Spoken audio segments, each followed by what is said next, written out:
Si je vous dis que j'ai réuni aujourd'hui le Père Noël, l'une des personnes qui a fait exploser, la pêche au leurre en France et l'une des encyclopédies de la pêche au leurre et des compétitions, me croirez-vous? Eh bien, pourtant c'est, la vérité. Aujourd'hui, j'ai le plaisir de retrouver Patrick Sébille, Franck Rossmann et David Dubreuil, qui tous les 3 sont des pionniers de la pêche au leurre en France, chacun à leur façon. Et avec eux, j'ai décidé de balayer toute l'histoire de la pêche au leurre en France, depuis, les premiers outils, en 1600, 1800 et cetera, jusqu'à aujourd'hui et on a même fait un peu de prospective sur ce qui se passera dans les années à venir. C'est un épisode riche, très intéressant, ça part parfois dans tous les sens mais c'est un super épisode. Je crois qu'on a apprécié tous les 3 cet échange, et je vous laisse me dire, si vous, c'est votre cas aussi. C'est parti. Bonjour à tous les 3. Aujourd'hui, on fait un numéro un peu, inédit, avec 3 personnes sur un sujet qui intéresse, enfin j'espère qui intéressera beaucoup de monde, qui est l'histoire de la pêche au leurre en France et on fera peut-être, quelques digressions sur l'étranger pour comprendre tout ça et j'ai, le plaisir d'accueillir, David Dubreuil, Franck Rossmann et Bonjour. Patrick Sébille. Bonjour. Je vous demanderai les gars quand même, en quelques mots de vous présenter. Tout le monde vous connaît pas forcément, alors de façon synthétique, mais voilà, de nous dire, qui vous êtes en 2-3 phrases si ça vous va. David, je te laisse commencer.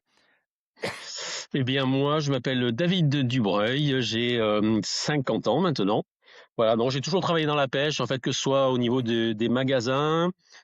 J'ai fait également, j'ai collaboré avec des marques. Voilà, j'ai fait quelques circuits de compétition. J'ai organisé aussi de la compétition. J'ai écrit dans des articles. J'ai écrit des articles dans des magazines. Aujourd'hui, je travaille pour une fédération de pêche. Enfin voilà, j'ai toujours Et tu as vécu dans la développé pêche quelques leurres et tu as et développé quelques développé leurres quelques aussi. leurres avec des marques. Voilà. Ouais. Franck? Eh beh, donc, Franck Rossmann, moi je viens d'avoir 58 ans, Tu et les fais donc pas. et ouais, merci. Et donc, moi je suis actuellement chef de produit pour la marque Sakura qui fait partie de la maison Certes, qui est bien connue et qui est située sur Bordeaux. Moi écoute, j'ai une petite histoire aussi sur la pêche puisque voilà, depuis mon tout jeune âge, donc j'ai commencé à pêcher, dès l'âge de 4-5 ans. J'ai grandi dans le sud-ouest, donc une affinité plus particulière sur le black bass. Avant de quitter le sud-ouest pour partir en Auvergne, travailler pendant une quinzaine d'années en pisciculture de repeuplement, donc dans une pisciculture, d'ombre commun et de saumon atlantique et de truites Fario de souche, et avec pendant toute cette grande longue période-là, bien sûr une forte passion pour la pêche et notamment la pêche au leurre, du black bass en particulier, mais en général sur tous les carnassiers. OK, et tu es un des membres fondateurs de Black Bass France pour ceux à qui Alors je suis ça parle. président fondateur puisqu'on l'a fondé en effet avec 3-4 amis auvergnats, en 1994, et donc on parlera sûrement de tout ça, en cours de Évidemment. de discussion, mais qui a joué c'est reconnu de tous, une part importante dans le sujet de la pêche au leurre en France, ça c'est sûr. Super. Avant de laisser la place à Patrick pour préciser ça un peu, parce que tu es le seul que j'ai pas encore interviewé sur cette chaîne, donc Mmh. Patrick et David, les gens les connaissent un peu plus. Mais Franck, tu fais partie des figures de la pêche au leurre en France et des early pêcheurs au leurre, en France et de ceux qui ont amené beaucoup de choses et c'est pour cette raison que j'ai, souhaité, t'inviter et que c'était, pour moi une évidence de t'accueillir ce soir. Donc merci Mmh. Franck. Merci à toi, c'est gentil. À toi Pat. Patrick? Ah ben moi, On toujours l'a perdu. passionné de pêche, comme les 2 copains ici, comme les 3 copains ici. Depuis tout jeune, j'ai créé mon premier leurre à l'âge de 7 ans sur une idée toute bête pour, attraper des perches dans des branches. J'ai écrit 800 articles, 5 bouquins, j'ai mis au point 200 leurres, je sais plus combien de cannes et cetera. Donc une grande partie de ma vie a été, liée directement à la création de matériel, et j'ai également été guide de pêche en Afrique pendant 18 ans, et là, depuis peu à nouveau, mais maintenant ici en Floride où il fait très chaud comme vous le voyez aujourd'hui. Bon, c'est parti. Alors juste pour introduire un peu le truc, l'idée c'est de faire, comme je le disais, un historique. En préambule, on s'est quand même dit qu'on n'allait pas partir trop loin, donc malgré les quelques, éléments qui peuvent ressembler à des leurres qui ont été retrouvés au paléolithique, à la préhistoire et cetera, on va essayer de d'avancer un peu tout ça. Il y a 2 périodes un peu marquantes déjà sur les débuts, de la modernisation et encore, je ne sais pas si on peut parler de modernisation de la pêche. Au leurre, c'est 1653 pour le premier er leurre, ou en tout cas chose qui s'apparente à un poisson nageur, et 1800 en Angleterre avec le fantôme minnow qui fait partie des références et cetera. Est-ce que, on est bon sur les dates et est-ce que ça vous parle, messieurs? Moi, j'en sais rien du tout, parce que j'étais pas là. Faut demander à mes 2 compères là. Ça attaque sur l'âge direct. C'est ça. Bah, écoute, je crois qu'on est enfin, je pense que les recherches que tu as faites, elles sont plausibles en tout cas. C'est vrai que sur la partie France, on va dire, il y a eu un fort développement, on va dire, après-guerre, Mmh. après la Deuxième Guerre mondiale, je parle, puisque bon, voilà, c'est là qu'on retrouve le plus de traces, que ça soit avec les magazines qu'on peut encore retrouver ou autres et sur lesquels il y avait, déjà beaucoup de diversité, on va dire, de la pêche au leurre. Elle était, je pense, déjà installée, que ça soit pour les salmonidés ou pour les carnassiers, où on retrouve quand même beaucoup de modèles. Mais je pense que oui, c'est sur l'antériorité, c'est sûr que ça remonte à peu près dans ces années-là. J'ai noté d'ailleurs, c'est marrant en fait, il y a quelques périodes. 1907, la création de la première manufacture de leurre, avec James Eddon Mmh. pour, enfin Mmh. voilà, je parle pas bien anglais, mais voilà. Et donne. Et en France, et en Europe d'ailleurs, bah, avec Rapala 1936, 1930 pour, les premières cuillères Peson et Michel, et création par André Molnard en 1938 avec le dépôt d'un brevet de la cuillère, axe plombée, qu'on appelle, aujourd'hui l'aglia. Est-ce que ça pour vous c'est, un leurre, et est-ce que c'est un peu les prémices de la pêche au leurre comme on la connaît aujourd'hui? Patrick, Franck? T'as rien Ah, dit. Patrick. Allez carrément. Et en Patrick, il a encore rien l'occurrence, dit. le premier, le premier dépôt en fait de brevet de André Mullnar remonte en fait à 1932. Et avec un OK. brevet plus étoffé en 1938, effectivement. Et personnellement, je vais juste citer, pour ceux qui ont la chance d'aller à Biarritz, d'aller au musée, maritime de Biarritz, vous pouvez voir des cuillères ondulantes et un type de cuillère très particulier qui est rond avec un hameçon simple, qui en fait avait une façon de nager comme ça un peu à soubresaut, on va dire, qui date à peu près de 1750, qui étaient des cuillères à traîner pour le thon. Alors on parle pas de pêche au lancer, mais néanmoins de leurre, voilà. Donc ça, on peut les voir, il y a des échantillons, à ce musée à Biarritz. Donc moi, ce sont personnellement les plus anciens leurres que j'ai vus de mes yeux, qui sont probablement toujours là-bas, s'il n'y a pas eu un casse au musée de Biarritz par des pêcheurs fous. Voilà. OK. OK, donc ça, c'est un peu les prémices. Comment on a glissé après? Alors, il y a notamment Rapala. Comment on a glissé vers, ce qu'on appelle les poissons nageurs? Il y a eu, on le disait tout à l'heure aussi chez nous, un fort impact de la pêche aux poissons mormaniers, avec notamment les montures Drašković. Est-ce que, on peut considérer que c'est un leurre? Est-ce que c'est, une transition? Enfin voilà, comment ça s'imbrique ce sujet-là, dans la pêche au leurre? Moi, je le vois La moi, je le vois transition, comme un clairement. oui, oui, une transition ou voire aussi, peut-être un boulet au pied, j'ai l'impression que c'est un petit peu ralenti, cette pêche au leurre qui était très, très bien lancée en France avec Mepps, avec son brevet là. Je pense que, Patrick, corrige-moi si j'ai une bêtise, mais c'était l'étrier en fait, hein, qui permettait à la palette de tourner, autour de l'axe, il me semble, un des brevets qu'ils avaient déposé. On était en pointe Absolument. là-dessus au niveau des Mmh. cuillères tournantes.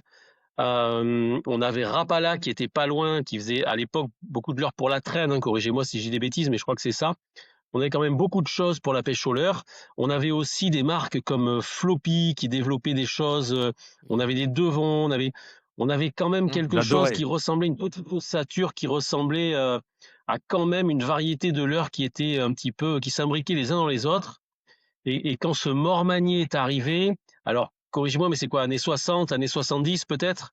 Ouais, plutôt Moi, j'ai 70. l'impression que là, on a pris énormément de retard. Les revues de pêche à l'époque se sont mises vraiment, vraiment sur ce mort-manier, au point d'en faire vraiment des articles qui revenaient magazine après magazine. Et j'ai l'impression qu'on a perdu du temps, qu'on a vite rattrapé après, hein. Bah, disons qu'en fait, je pense la répartition un petit peu de tout ça, de la structure des leurres, elle s'est faite en fonction des espèces qui étaient pêchées, tout simplement.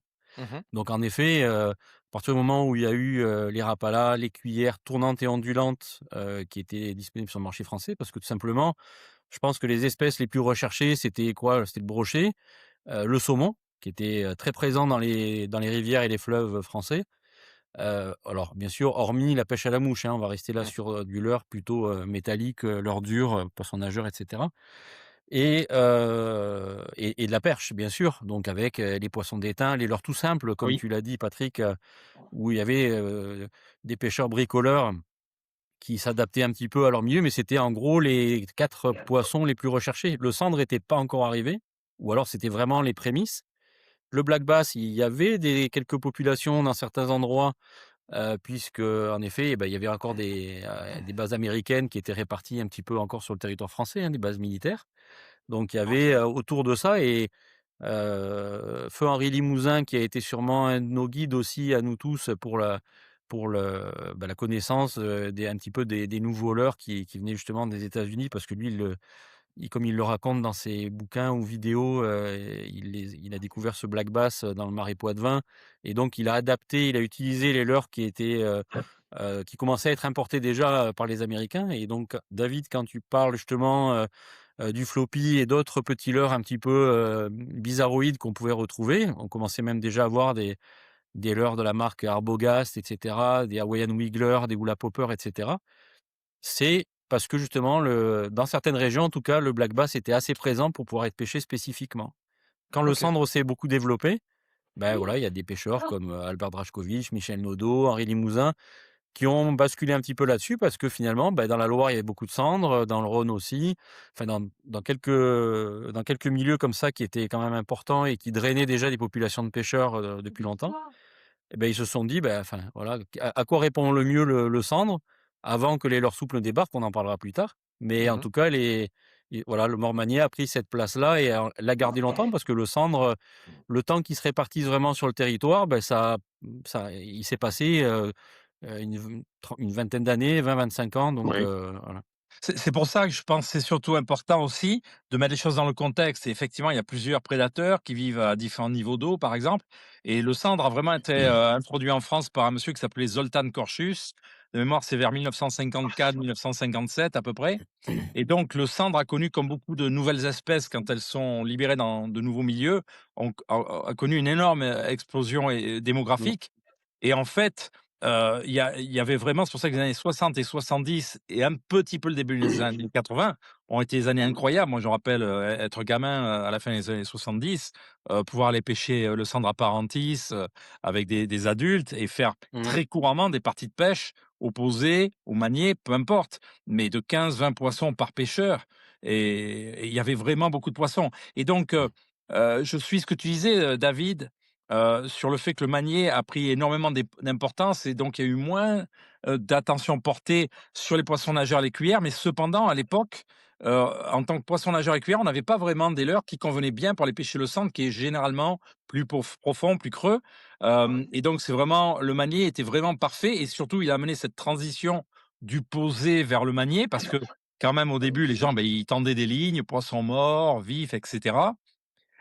Et c'est vrai que quand le souple est arrivé, on en parlera plus en détail sans doute plus tard, c'est certain même, mais quand le souple est arrivé, c'est là où il a vraiment raflé la mise au manier parce Mmh. que le manier avait quand même l'inconvénient, il fallait amener des petits poissons, de préférence frais, parce que congeler un gardon sur une monture Drajco malgré le petit fil, en cuivre, en le repassant, quand il était congelé, quand même, il se cassait très, très vite. Donc il fallait essayer d'en avoir des vivants ou des morts tout frais. C'était quand même compliqué. Donc le leurre souple, évidemment, il a bousculé, pardon, tout ça très facilement. Mais c'est Mmh. certain OK. que dès lors moi j'adorais le floppy, c'est super que tu en aies parlé, tu vois? Le nom, m'était, échappé, je pense de l'esprit depuis des années. C'était, heu, c'était vraiment un crankbait qui était super, qui avait une assez grosse tête, qui avait une armature métallique au milieu, avec oui, un corps relativement souple autour et on pouvait changer la position de la bavette. Alors les petits, on avait 2 positions et le plus gros modèle de mémoire, il y avait 3 tailles. Le plus gros modèle avait 3 positions et il y avait un hameçon double en queue et 2 si je me rappelle bien, 2 doubles ventraux, il y avait C'est pas des ça. triples. Mmh. Voilà et ah ouais, j'ai pris des brocs. Le seul problème, c'est que des fois, on perdait la bavette, si on allait, sur un combat, des fois, le coup de gueule du brochet, mettons, faisait tomber la bavette, mais c'était un petit leurre très sympa Ouais. et oui, donc pour on avait vous eu une armature traversante, longitudinale là qu'on pouvait sortir mmh, pour enlever les hameçons, les remettre et ouais, remettre, une petite agrafe pour bloquer le tout là, c'était ouais, c'était super. Ouais et puis le corps qui était creux donc et en espèce de caoutchouc un peu mou, Donc Mmh. c'était un peu le meilleur des 2 mondes, hein. Le poisson qui mettait la bouche là-dessus, il sentait que c'était un petit peu tendre, il dit: «Bah, c'est parfait» et puis, il se faisait ferrer par l'armada d'hameçons qu'il y avait dessus, Oui, oui. OK, Moi, donc je pour sais, vous, il y a j'ai vu les floppies avant d'avoir vu le premier Fat Rap, Rapala ou quoi. Je Ah bien pense, sûr. je suis à peu près certain, c'est le premier crankbait que j'ai vu de ma vie, c'est le floppy dans le milieu des années 70, ouais. Ouais, et exactement. donc il y a un vrai freinage, par le mort-manier des techniques, comme celle-ci. Et est-ce que c'est pas lié, je sais pas, à des sujets de coûts, de fabrication, d'industrie et cetera de l'époque qui étaient peut-être un peu moins avancés qu'aujourd'hui? Avant le Mormanier, il y avait, enfin on peut retrouver encore, il y a on connaît quelques pêcheurs, David et moi, je parle de Jacques Bordenave par exemple, Mmh. qui, peuvent nous raconter, ce qui se passait, sur la pêche au leurre, comme tu dis Patrick, dans le sud-ouest, là, sur les lacs, landais ou girondins et dans les rivières, du sud-ouest aussi, la pêche, enfin partout, elle était, la pêche au leurre, elle était quand même vachement variée, on l'a dit, avec tout un tas de leurres américains qui étaient déjà arrivés ici. Et le floppy, c'est un exemple parmi c'est bon, c'est pas un leurre américain, mais il ressemblait un petit peu à ce qu'on pouvait trouver chez les autres Chez marques. Elon. Mmh. Voilà, mais en effet, moi, je pense tout simplement parce qu'en effet, le coût, bon, les Rapala, déjà, on se rappelle à l'époque, hein, acheter son C'est premier cher. Rapala, même un original 7 centimètres, ça a été mon premier leurre, hein, c'était ça. Ben moi, ça a Heu, été des mois de négociations pour que mon père accepte de ouf, lâcher 100 francs. ouais, Il m'a dit: «Mais exactement. 100 francs quoi, tu vas Ouais, ouais. pêcher au mort-manier avec les montures qu'on fait à la maison, quoi». Ouais, non, mais ça, c'était les Rapala, c'était un peu le Graal, le rêve, quoi, Ah c'est ouais, vrai, avant de bon, les cuillères, on pouvait en acheter, ça coûtait pas trop cher, mais ça allait, tout ce ouais. qui est, voilà, poissons nageurs et notamment les Rapala. Alors, il commençait à y avoir en effet des petits fat wraps, dans les magasins de Bayonne, là, parce que les gars pêchaient le black à côté, et donc bah, il y a eu quand même beaucoup de black bass, donc ils avaient un peu toute une collection de Rapala justement un petit peu, différents, pas forcément des leurres à brocher, mais des leurres plutôt à black bass. Et voilà, ça, c'était inabordable, quoi. Donc, on se contentait du 7 centimètres ou 9 centimètres flottant et puis déjà, Ah c'était ouais. pas mal. Parce Moi que Mepps aussi avait un petit peu, j'ai envie de dire, avait un peu tué le game, direct, hein, parce qu'une cuillère numéro 2, numéro 3, ça se lance hyper loin, c'est hyper précis. Alors effectivement, on accroche, mais ça Mmh. coûtait quand même pas cher par rapport à un eh oui, Rapala. Ouais, On avait un leurre qui était hyper, facile à pêcher, on récupérait ça droit. Il y avait plusieurs palettes qui tournaient plus ou moins près de leur axe. Enfin, on avait quand même déjà une diversité au niveau de la cuillère. exact. Mepps avait déjà tout inventé au niveau de la cuillère. Et c'était un super leurre, quoi. C'était Et c'était un puis truc, ah c'était oui, le 4x4 des leurres, quoi. toujours. On tu pêchait tout avec. as aussi que contrairement à un leurre, tu as moins de réflexion, mis à part, doré ou argenté. Mmh. Il y a Ouais, pas ce truc de bien sûr. surface, d'animation, de fond, tu vois? Mmh. Tu C'était t'en c'est fous, tu lances et tu attends que ça aille où tu veux et puis tu ramènes, quoi. c'était Pour le leurre pour les populaire pour les jeunes par pêcheurs excellence. Pour les jeunes pêcheurs, faut essayer d'imaginer ce que David, Franck et moi, on voyait quand on était gamin. Quand on est dans un magasin, il y avait avant tout énormément d'amorces parce que la pêche au cou, c'était le plus gros truc.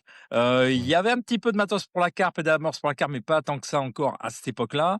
Et côté leurre, en fait, il y avait généralement, sur un mur, il y avait un carré, allez, on va dire de 1 mètre, 1,50 m de carré, de cuillères. Il y avait 2, 3, 4 broches de Rapala. Il y avait peut-être un floppy, il y avait des poissons d'étain, et des cuillères mulets dans notre région parce qu'on a du mulet en Garonne. C'est vrai. Je me rappelle bien avoir 7, 8 ans, c'est tout ce qu'il y avait en leurre, quoi, hein. Donc, Mepps Et avait rappelle-toi 90% du linéaire, leurre. ouais. Et rappelle-toi, on parle là de linéaire et de broche, mais bien souvent les boutiques à l'époque, elles avaient pas de broche. C'était dans des vitrines, tu sais, à plat avec Oui, la aussi. où on voyait les Ouais. leurres Sur enfin à sur les travers. trucs en bois avec le Ouais, truc c'est en verre ça, dessus, avec les ouais. petits tiroirs, donc il fallait Ouais. discuter vachement avec le détaillant pour qu'il nous ouvre ces tiroirs secrets. Et c'est comme ça qu'avec avec mon ami Daniel Mestro, là, quand on traînait les mercredis après-midi, quand on n'avait pas classe dans la boutique de Bayonne, là, qui Harrislure. s'appelle, Arislure et Saurin, surtout Saurin, c'était un Saurin. Ouais. phénomène. Il faut lui rendre hommage. Et lui, il avait dans ses vieux tiroirs des plaquettes de leur Mister Twister qui venaient des États-Unis, qui étaient vendues donc un petit peu comme des tranches de jambon, en fait, sous cellophane, à plat, sur des cartes Ouais. bien décorées, etc. Et bien sûr, bah, des Crickshub, Viper, des trucs qui commençaient presque à moisir dans ces tiroirs parce qu'ils dataient des années 60. Donc, ils avaient déjà une vingtaine d'années, on va dire, de stockage. Et voilà, ça a été pour nous, alors ça y est, on voyageait tous les mercredis après-midi. Quand ils Mmh. nous ouvraient ces tiroirs là, c'était le rêve, quoi. Et du coup, là, tu parles quand même de l'heure souple dans les années 60, si je comprends bien. Ça veut dire que ça existait déjà, qu'il y a les boutiques en avaient déjà, mais que ça prenait pas? C'est ça, Franck, hein? je pense que Franck parle des années 80 peut-être? Alors nous, Oui, on les a découverts un petit 80. peu quand, ben, justement, des Henri Limousin, des Michel Nodot les ont mis sur des articles où il y avait, tu te rappelles, les tétraglous, Speed, on Mmh. appelait pas ça des Jighead à l'époque, où, justement il y avait quelques Mister Twister, bon de petite taille en général, c'était des 3 pouces ou des choses comme ça, hein, des genres de 7 centimètres. Et ben, nous en ques alors sur Bayonne, parce que j'habitais là-bas à l'époque, on était un petit peu défavorisés parce que là-bas, c'était quoi? C'était la pêche en mer, la pêche, en eau douce, on trouvait vraiment, quasiment rien, sauf justement, par chance, dans ces 2 petites boutiques qu'il y avait, enfin, où ils avaient des leurres originaux américains vraiment, notamment les Gamard Bogast, et là, ils les avaient tous, et puis quelques Mister Twister, donc c'était, ouais, début des années 80, 82, par là, 83. Mais c'est des leurres qu'ils avaient dans leur, tiroir depuis, une bonne quinzaine d'années, je vais dire, D'accord. sans problème. Mister Twister a bénéficié de la distribution de Mepps. C'était Oui. un peu, alors Patrick, enfin, ou Franck, vous y Mmh. connaissez sûrement plus que moi, mais c'était un peu une société à deux têtes. Vous aviez Mister C'est Twister ça. pour les leurres Ouais. souples, Mepps, et en fait, l'un distribuait l'autre ils étaient de Ah, part et d'autre de l'océan Atlantique. alors tout à fait raison. Alors voilà quelle est l'histoire en fait. Monsieur Sheldon, c'était un jeune militaire américain qui a été déployé, en France, donc dans les années, 60, et comme il était pêcheur, déjà chez lui là-bas dans le Wisconsin, bah, évidemment, il était en France pour 1 an ou 2, il a acheté un peu de matos, il a acheté des cuillères Mepps, et donc il a pêché avec, il a trouvé ça absolument super. Et quand il est rentré chez lui au pays, il a cherché à en trouver, il n'a pas pu en trouver, et donc il a fait à l'époque un courrier tout simplement à Mepps France en demandant s'il y avait un revendeur de cuillères Mepps aux États-Unis, et donc la réponse a été que non, il n'y en avait pas, et que si lui était intéressé, qu'il pourrait devenir revendeur, et donc il a créé sa société, Sheldon's, et donc cette société a été créée à peu près donc j'ai plus l'année précise, mais c'est dans la fin des années 60, c'est certain.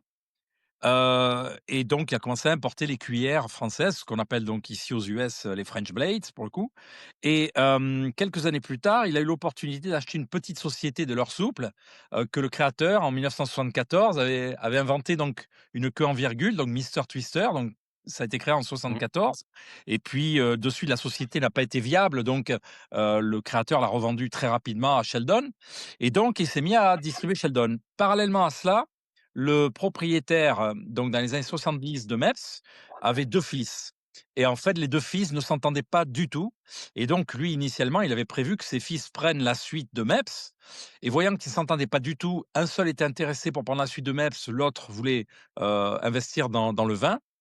Eh bien, il a décidé de vendre Mepps et de donner la même somme d'argent aux 2 enfants pour qu'ils fassent ce qu'ils veulent, et vu la relation qu'il avait à ce moment-là, déjà depuis peut-être 15 ans, 18 ans, avec monsieur Sheldon, et que le business était très bon, eh bien, c'est comme ça que Mepps, donc société purement française à la base, s'est retrouvé à être racheté donc par une société américaine, et c'est pour ça qu'effectivement les 2 marques, Mepps et Mister Twister, sont vraiment imbriquées ensemble aujourd'hui. OK. Ouais. Et du coup, donc il y a cette forte dominance de la cuillère, l'arrivée petit à petit des leurres dont Franck nous parlait. Comment, les choses se sont, accélérées et comment on en est venu? Est-ce que les leurres sont venus par un pays? Est-ce que c'est venu par une espèce de poisson? Par un leurre spécifique qui a fait que les choses se sont accélérées? Comment on en est arrivé à un truc un peu plus marqué, avant de passer à l'ère d'aujourd'hui? Avant de parler peut-être de Franck, tu connais bien ça, enfin, avant de parler de Yellow Bass et tout ça, avec Geeky Craft, on en avait parlé déjà un petit peu, ou toi tu en avais parlé, Yann. À l'époque, il y avait Flashmer déjà qui distribuait quelques leurres quand même, hein, Oui, qui, Exact. qui on en vendait a pour parlé le avec Patrick, bar, ouais. un peu pour la traîne, un peu du Yozuri, un peu du. Alors ça Il se y avait lançait du pas Yozuri, terriblement ouais. bien, ça se lançait pas super bien, les gens le traînaient un petit peu, un peu comme les Rapala en fait, hein, on le traînait, on le lançait pas trop en Mmh. vrai. Bah, moi, je le Euh, lançais, chez nous, tu vois, il était recommandé de le pêcher avec un bulldog. Moi, mon premier bar, je l'ai fait comme ça avec un bulldog, 1,50 m de bas de ligne et ton leurre dur derrière, ton poisson nageur et chez nous, on te recommandait de pêcher comme ça pour pouvoir envoyer loin, en fait, ton truc, sinon tu Comme avec pêchais un dans tes ragoût, pieds. en fait. Exactement, c'était le même montage, en fait. Enfin, limite, tu mettais ton agrafe et c'était soit le raglou, soit le tu vois? Et en fait, tu avais des cannes de 3,60, 3,80 si ma mémoire est bonne Mmh. et Oui, l'idée, c'était vraiment d'envoyer ce truc-là hyper loin parce que sinon, c'était du matériel qui était pas fait pour la mer. Il y avait très peu de matériel, on n'avait pas les cannes. lancé comme on a aujourd'hui, en fait et du coup, ben, les cannes, c'était des cannes Mormanier qui étaient pas faites pour ça et du coup, il y a eu un développement des cannes plutôt, orientées bulles d'eau, si je me trompe pas et qui Mmh. faisaient un peu tout, tu vois? Et à l'occasion, tu allais pêcher aussi aux appâts avec ton bulle d'eau, pour faire des orties ou des trucs comme ça, tu vois? Et c'est ça. Yeah. Et ça, c'était pour la mer. Mais effectivement, les tout premiers leurres japonais qui sont venus en France, je n'ai aucune connaissance d'autres leurres japonais. C'est absolument la société Flashmer. J'ai été Mmh. un petit peu, j'ai fait partie de l'engrenage un petit peu. Moïse Tropré, le fondateur de Flashmer, qui était un monsieur assez inventif et qui avait créé Flashmer parce qu'il avait amené une proposition à la société Rago, aujourd'hui Rapala France, dans les années 70 et en fait, il avait estimé que ce qu'il avait présenté avait été finalement pris par Rago et sorti sous le nom Rago et il n'avait pas été mis dans la boucle. Donc, par réaction à cela, il avait créé sa propre société, Flashmer, où il avait commencé à créer des produits, commencé à en importer d'autres et un jour, donc moi, il m'a sponsorisé très, très tôt, vers 82-83, j'ai commencé à recevoir des produits, de sa part et en fait, un jour, il m'a dit: «Écoute, j'ai reçu un petit colis du Japon il y a quelques heures. Je sais que tu aimes bien pêcher au leurre, je t'envoie ça, tu me dis ce que tu en penses». Et donc, j'ai reçu comme ça, il y avait une paire d'empereurs, il y avait 2-3 cristals laser, il y avait aussi un Toby, il y avait pas les Toby, Tobimaru, Toby Aikai, là, ils appelaient ça, comme ça à un moment donné. Ouais, Subimaru, ouais, Ouais, ouais. Tobimaru. voilà. Mmh. Et donc, j'ai reçu ça et moi, la première chose quand j'ai ouvert, le colis qui m'a vraiment sauté aux yeux, ça a été les finitions. J'avais jamais vu ce type de finition sur du plastique, avec, donc ces feuilles d'aluminium, hein. C'est ce qu'on utilise Mmh. aujourd'hui sur la immense majorité des leurres, du moins s'ils sont brillants. Et ça déjà, ça m'a marqué de voir ces finitions-là.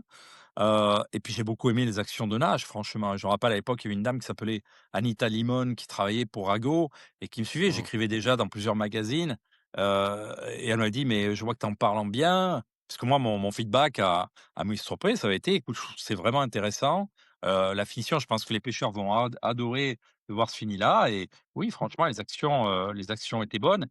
Et puis, avec le brochet, quand même, des fois, le Rapala, à la à l'origine, était fait en balsa. Les seules exceptions, c'était vraiment les Rapala mer pour la traîne comme au thon, où ce sont des bois plus durs, ou les pêches tropicales. Mais la quasi-totalité des autres Rapala étaient faits en balsa et donc ils avaient quand même une certaine sensibilité à l'humidité, ne fût-ce qu'à travers des coups de dents répétés de brochet, et on avait des leurres qui après nageaient un peu moins bien au bout d'un moment et cetera.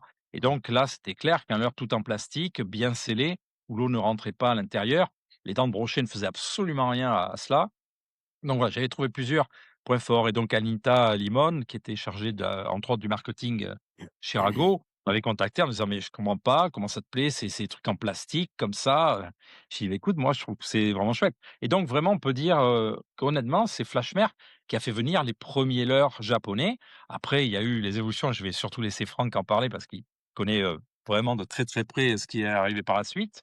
Mais voilà, c'est quand même Flashmer qui ont été les premiers. Je pense que c'est juste, bien, Tout à fait. temps. Hop, hop, hop, juste 2 petites choses en passant. La première, si ça te plaît, n'hésite pas à t'abonner, et surtout n'hésite pas à me dire en commentaire si tu aimes ce format et si tu en veux d'autres. Je serais très intéressé de savoir si, on tente de nouveau, de sortir des sentiers battus et des interviews.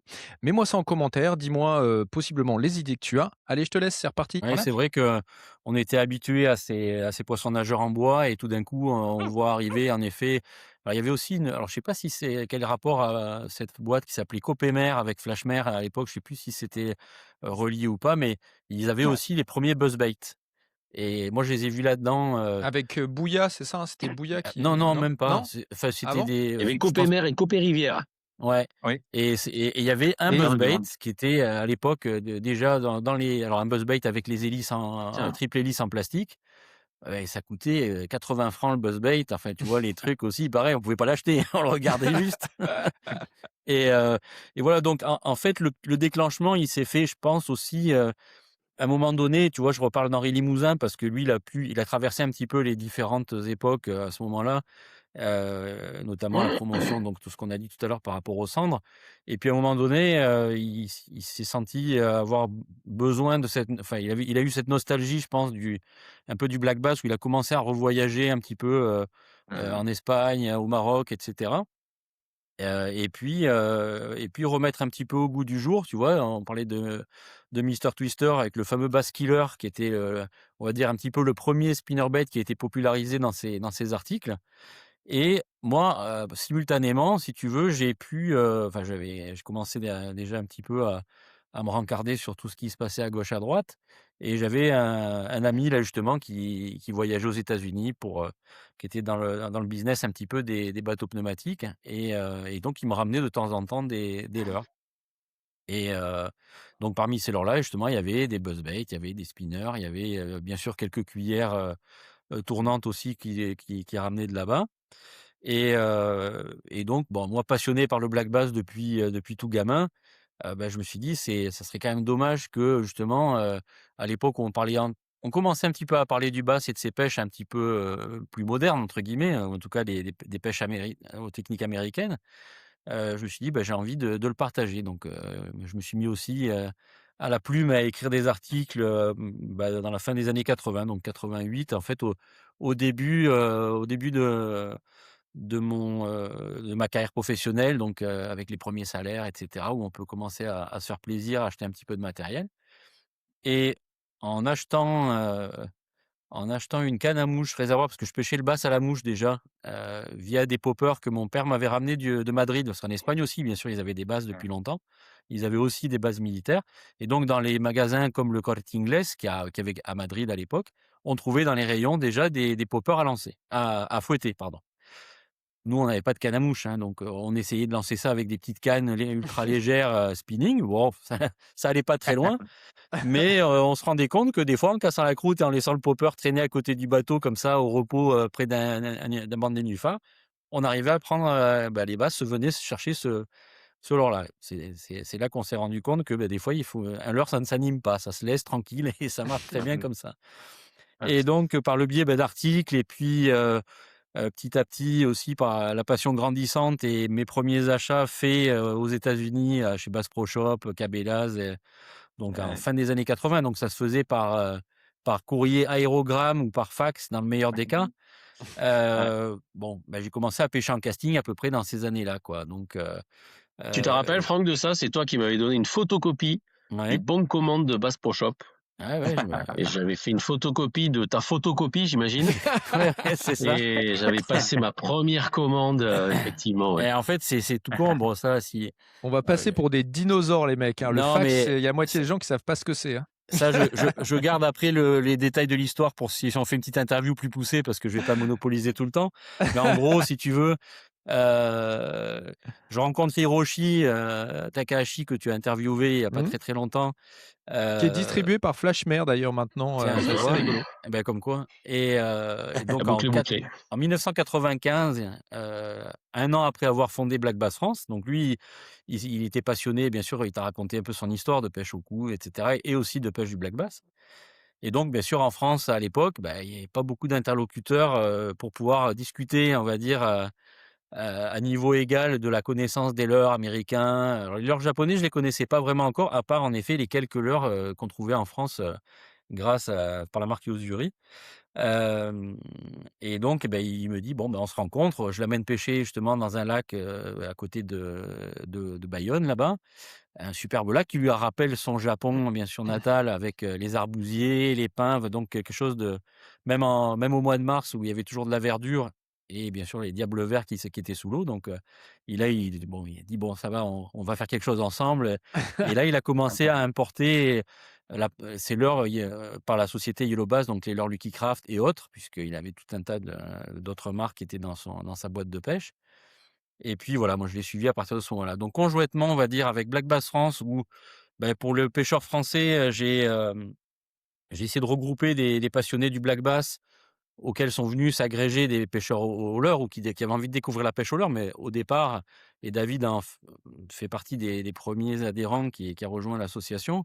97. Voilà, 3 ans après la création, donc c'était le début, hein, on était une petite centaine à l'époque.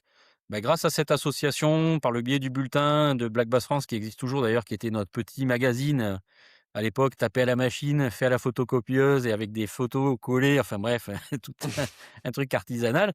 On a pu, et par le biais des articles bien sûr du Pêcheur de France, puisque c'est eux qui ont fait appel à mes services, au tout début, je crois en 88 ou 89, juillet 88. Où là, en effet, bah, alors j'ai pu présenter un petit peu ce que j'utilisais déjà depuis un petit moment et bah, qui a fait bien sûr, sursauter beaucoup de pêcheurs, traditionnels ou certains autres qui, comme Jacques Bordenave par exemple dans Lot-et-Garonne, qui avaient connu ça dans les années 60-70 et qui revoyaient un petit peu cette renaissance-là. Bon, moi à l'époque j'avais 20 ans. Voilà, pour refaire, un petit lien avec Henri Limousin, bah, lui, il était, retraité ou pré-retraité. Donc on n'a pas le même appétit quand on a 20 ans et là, bon, ça a été vraiment l'orgie de l'heure et d'articles et même après, un petit peu plus tard, d'émissions de télé sur 6 zones, tout ça pour faire découvrir, ou de salons bien sûr, puisque, ça représentait une grosse partie de la popularisation de toutes ces techniques américaines d'abord, puis japonaises qui sont venues se marier à tout ça et présenter un autre côté, on va dire, plus sophistiqué avec des finitions, comme tu le disais Patrick déjà tout à l'heure, vraiment, complètement différentes, hein, d'un Bill Norman. Si on me compare bien sûr même déjà à l'époque un Lucky Craft, ça fait strictement rien à voir, mais c'était pour 2 publics différents avec des poissons, plus ou moins difficiles à attraper et en plus ou moins grand nombre, voilà. OK. Donc, avec tout ça, le matériel qui va bien, le casting et cetera, donc Et ça, il y c'était a un petit tout ce peu développement aussi de matériel. Donc c'est aussi, c'est pour ça qu'en fait, ça a mis très longtemps à ce que petit à petit, quelques nouveaux leurres, nouveaux types de leurres soient créés et cetera. Et puis en fait, on est arrivé dans les années 70 où grâce à la découverte spatiale, il y a eu le développement des matériaux composites et que le carbone, le bore, différents types de matériaux, mais le carbone, bien sûr, au mmh cœur de tout cela, a permis l'explosion déjà de cannes beaucoup plus légères, beaucoup plus fines. Dans les années mh, 70, on avait des cannes à lancer en verre plein. Avoir un gros jerkbait comme on a aujourd'hui de 20-25 centimètres, ça aurait été injouable, tout simplement, avec du nylon, du gros nylon, bien sûr, etc. Donc en fait, toutes ces évolutions, elles sont montées les unes sur les autres. Et à un moment, il y a eu ouais, une véritable explosion. Et c'est donc, c'est ça. vrai Il y que a ce soit les transferts de On a masse, même donc les lestes qui bougent dedans, les leurres, par exemple, ça a contribué aussi énormément, permettre de lancer beaucoup plus loin. Un Rapala, à la base hein, l'histoire de Lauri Rapala, le monsieur qui invente pas, c'est un Mmh. pêcheur professionnel. Déjà, il s'appelle Rapala, c'est un bébé qui a été, abandonné, sur le pas d'une église en Finlande et la tradition en Finlande, c'est que on donne à un bébé abandonné, on lui donne le nom de la ville. Donc il a été abandonné dans la ville de Rapala. Heu, entre guillemets bien sûr, coup de chance, un nom facile à prononcer dans toutes les langues du monde et ce Exact. monsieur, il devient pêcheur professionnel de brochets essentiellement, donc il pêche au vif et il vend les brochets pour les gens qui consomment les brochets et à un moment, il a cette idée que en fait, il pourrait peut-être tailler un petit bout de bois, mettre un hameçon ou 2 dessus, le faire bouger. Il a l'idée de prendre un bout de papier alu qui est enrobé, son chocolat pour mettre autour pour que ça soit un peu brillant. Il met un peu de peinture, il voit que ça marche bien et puis des copains à lui également pour être pêcheur professionnel de brochet au vif, lui disent: «Ah ben tiens, est-ce que tu pourrais m'en faire un pour moi?» Donc il en fait un, 2, 3, 10, 20, et donc petit à petit, il voit que finalement il a une demande et il arrête d'être professionnel de la pêche du brochet pour la vente du brochet, pour se mettre à tailler ses bouts de bois, et cetera et puis des années plus tard, un peu l'inverse de ce que je viens de raconter, par rapport à l'histoire de Mepps où c'est un soldat américain, qui vient. Pas l'inverse, le parallèle, pardon. Un soldat américain qui ramène des MEPS, et ben, il y a un soldat américain également qui va là-bas en Finlande, qui ramène, ces Rapala, ça marche super bien, et finalement, et ben, il crée une société pour les importer aux US, donc vraiment le parallèle avec MEPS, hein, vraiment et le plus grand coup de hasard, un article sort, dans Life Magazine qui sort dans le numéro où est annoncée la mort de la plus grande star de l'époque qui s'appelait Marilyn Monroe et le numéro est vendu à je ne sais plus combien de millions. Faut bien comprendre qu'à l'époque, on parle d'une époque, Mmh. c'est 1954 ou quelque chose comme ça. Il y a évidemment pas les réseaux sociaux, et cetera. La télé est très limitée, tout le monde n'a pas la télé, il y a la radio. Donc le magazine se vend énormément et donc les gens achètent le magazine pour voir l'histoire de Marilyn Monroe qui vient d'être retrouvée morte et entre autres, ils lisent cet article sur ce truc incroyable qui prend du poisson et là, il y a une telle demande que les magasins arrêtent de vendre les Rapala pour les louer et Exact. laissent déposer Mmh. une somme de dépôt, je ne me rappelle plus le montant aujourd'hui, mais une somme énorme pour que si les gars ne les ramènent pas, bah, vraiment, ça coûte très cher. Donc, C'est vrai. vous voyez, des fois, des petites histoires comme ça Mmh. qui se produisent. Mais donc, les Rapala se sont vraiment développés à la base dans des endroits où les gens n'avaient pas spécialement besoin de lancer loin. Les Mmh. Américains, déjà à l'époque, pêchaient quand même beaucoup en bateau, déjà, en barque, on va dire, plus qu'en Mmh. bateau. Et donc, la notion de lancer distance n'était pas forcément marquée. Et c'est là où C'est les vrai. Japonais, en faisant un travail sur les transferts de masse, et cetera, parce qu'eux pêchant, par contre, beaucoup, beaucoup plus du bord, que ce soit en mer, que ce soit en eau douce. Je pense que la mer, d'ailleurs, était la plus porteuse pour, l'innovation, beaucoup plus que l'eau douce à ce niveau-là. Hein, la notion de distance, concernait Mmh. plus le pêcheur de bar Suzuki au Japon. Et donc voilà, tout ça, ça s'est lié, et c'est ce qui est super dans cette histoire du leurre, je pense. Ouais, tout à fait. Je suis d'accord. Ça a même, ces histoires de transfert de masse en France, ça a déterré quelque part ce moulinet bait casting qu'on avait complètement perdu. Nous, moi j'ai encore des moulinets de mon grand-père pour pêcher le gardon, où il le mettait à l'envers en plus, hein, et il pêchait le gardon à la longue coulée, là, dans l'Isle ou comme ça. Et effectivement, on a vu ressurgir ces moulinets qu'on avait complètement perdus, parce que la pêche à la cuillère, en spinning, ça allait très très bien. Mais Et on avait justement, complètement David, perdu tous ces moulinets-là. On les a vus j'allais revenir complètement métamorphosés. j'allais Métamorphosés. y revenir en fait l'essor de la cuillère est revendiqué comme lié au fait que, il y a eu l'essor des moulinets spinning. En fait, en gros, la cuillère marchait beaucoup moins bien et dès lors qu'il y a eu les moulinets spinning, il y a eu une vraie accélération de la Avec pêche à Michel, la cuillère bien qui a sûr. Tout à fait. complètement enterré tout le reste, quoi. Ouais. Michel, Meps, terminé. Oui. La messe a Pesons été les vite, Michel. la Voilà. moitié des poissons français ont été capturés en quelques années. Ça a été une hécatombe. Non, mais c'est vrai. C'est Et clair. Oui, c'est vrai, Pesons et oui. Michel pour les petites cannes ultra light, hein, ultra légères en bambou refendu, puisqu'ils avaient Ouais, déjà l'expérience Mmh. de, C'était leur heu, spécialité, oui. voilà, ouais, ouais. et des cannes à mouches, et cetera. Et en effet, avec les moulinets Michel qui sont arrivés, simultanément, ça, comme tu dis, David, je suis d'accord avec ce que tu ta remarque, tout à fait. Ah, ça a été Et oui, une arme de destruction massive. Ça a été très, très complètement. efficace, ouais. Parce que pareil, pour tous ceux qui vont regarder cette émission, essayez d'imaginer qu'il y avait une époque où les moulinets tambour fixe et tambour tournant n'existaient pas. Après, il y a eu les premiers tambours tournants, ça a été les premiers. Et après, il y a eu des ébauches de tambour fixe. Et en fait, le premier tambour fixe qu'on estime être le moulinet moderne, c'est vraiment le moulinet Mitchell, le 300, donc une invention française. Alors même s'il s'appelle Mmh. Mitchell, la raison c'est qu'en fait, le monsieur qui a créé cette société, qui est un fraiseur, mouliste, tourneur et ajusteur, un de ses 2 fils s'appelait Michel et dès le départ, il s'était dit: «Je pense que, pour optimiser les ventes de mon produit, je vais donner une connotation anglaise ou américaine». Il a rajouté Mmh. un T et un L. Donc de son fils Michel, qui était l'inspiration pour la marque, c'est devenu Mitchell. Mais c'est 100 une société française et donc là aussi, donc la cuillère tournante moderne, enfin la cuillère tournante vraiment a été inventée par les Français et le moulinet spinning qu'on a aujourd'hui, eh bien, c'est vraiment l'œuvre également d'inventeurs français. Je trouve que Ouais, tout à fait. c'est Et intéressant à justement, moi, savoir.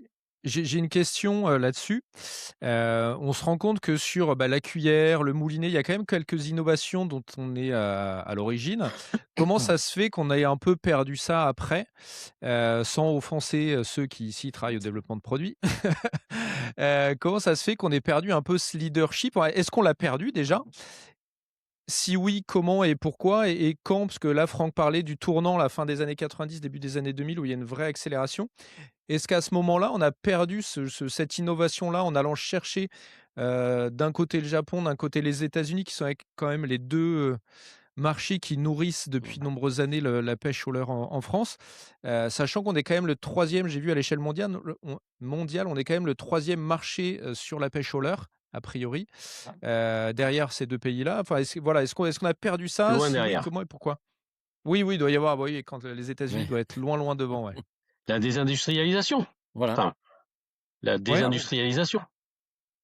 J'imagine, Bah, en tout cas, j'imagine que c'est ça. à l'époque où il y avait besoin, où il y aurait eu besoin de travailler là-dedans, je pense que la pêche n'était pas un marché, comme ça a pu l'être auparavant, assez porteur. Il y avait de l'industrie sur autre chose, ça c'est sûr, hein, Les on est voitures, très la l'aviation. voiture, l'aéronautique et cetera. Mais par contre, en effet, sur le loisir et notamment la pêche, tout ce qu'on avait pu faire, justement dans les années où ces marques-là célèbres ont été créées, bah, on est passé à autre chose, tout simplement. Donc, les Américains, ça correspondu aussi au moment où, ils ont commencé dans les années 70 à faire les compétitions de pêche, au black bass. Donc qui a, là aussi chez eux, mis un grand coup de boost dans l'économie de la pêche qui auparavant était, bah, plus, voilà, chacun pêche dans son coin, c'est pêcheur de loisirs. Tout le monde pêche, hein, aux États-Unis, Patrick me démentira pas. Et donc, à partir du moment où la compétition a pris, ses premières marques avec, vraiment l'organisation de compètes, les Bassmasters, les premiers Bassmasters qui ont été créés, bah, là, c'est pareil, il y a eu, une explosion et une demande, et ça a accéléré, bah, forcément comme souvent la compétition, hein, toute la Ah oui. modernisation, que ça soit du matériel, canne, et moulinet ou des leurres après derrière, hein, ça c'est sûr. Puis OK. l'engouement généré par le fait que ça passe à la télé et les Bien sûr, compétitions et les émissions de pêche. Et donc tout à fait. ici, quand on regarde la télé, quasiment toutes les chaînes de télé, les samedis matins, les dimanches matins, il y a des émissions de pêche et c'est pas sur des chenaux spécialement dédiés à la pêche. En l'occurrence, on en a même pas ici pour le coup, tellement il y a d'émissions de pêche pour le coup. Donc c'est pour dire. Et Donc c'est certain que ça a eu un impact, absolument énorme et ça a mené à populariser beaucoup plus et puis les gens avec la vie moderne ont aussi, il y a eu cette notion, qui a été qu'on pouvait pêcher et pas forcément pour garder et manger le poisson et ça, c'était quand même révolutionnaire, hein. Mmh. On doit en particulier un grand merci à monsieur Ray Scott, hein, qui a inventé, les compétitions dont parlait Franck. Mmh. Quelqu'un qui était vraiment, un visionnaire. Ouais. C'est et un mot qu'on justement, peut je crois que vraiment c'est utiliser. je crois que c'est avec toi, David, qu'on discutait du fait que la compétition a été, mise en place dans un but mercantile d'accélérer ce marché, populariser la pêche au Je je leurre, vendre des alors, leurres et cetera. je saurais pas si on a créé la compétition pour vendre du matériel ou si la compétition a été créée et ensuite a servi à vendre du matériel par le biais des sponsors qui se sont engouffrés là-dedans et qui ont vu, les opportunités que pouvait, leur En offrir la compétition. Ouais, en tout cas, Ray Scott, ça a été un visionnaire et en effet, on peut lui rendre hommage parce que lui aussi, bah, il fait partie de notre histoire, à tous, des pêcheurs au leurre. Parce qu'en effet, je pense qu'il avait quand même une idée derrière la tête et bon, faire ce qu'il a fait là, c'était Ah, c'était quand même, c'était quand même énorme. Oui, oui, oui. Le fait de se dire: Il y a énormément de pêcheurs dans le pays, si j'en fais un sport, c'est bingo, quoi. Mmh. C'est sûr, voilà, OK. sûr. c'était voilà, quand on parle de lui, Voilà. voilà, et voilà, Dis donc, tu je pris vais un être peu chez de lui. poids depuis, non? Un peu de poids et un peu de barbe, un peu de poids, un peu de barbe, on est d'accord.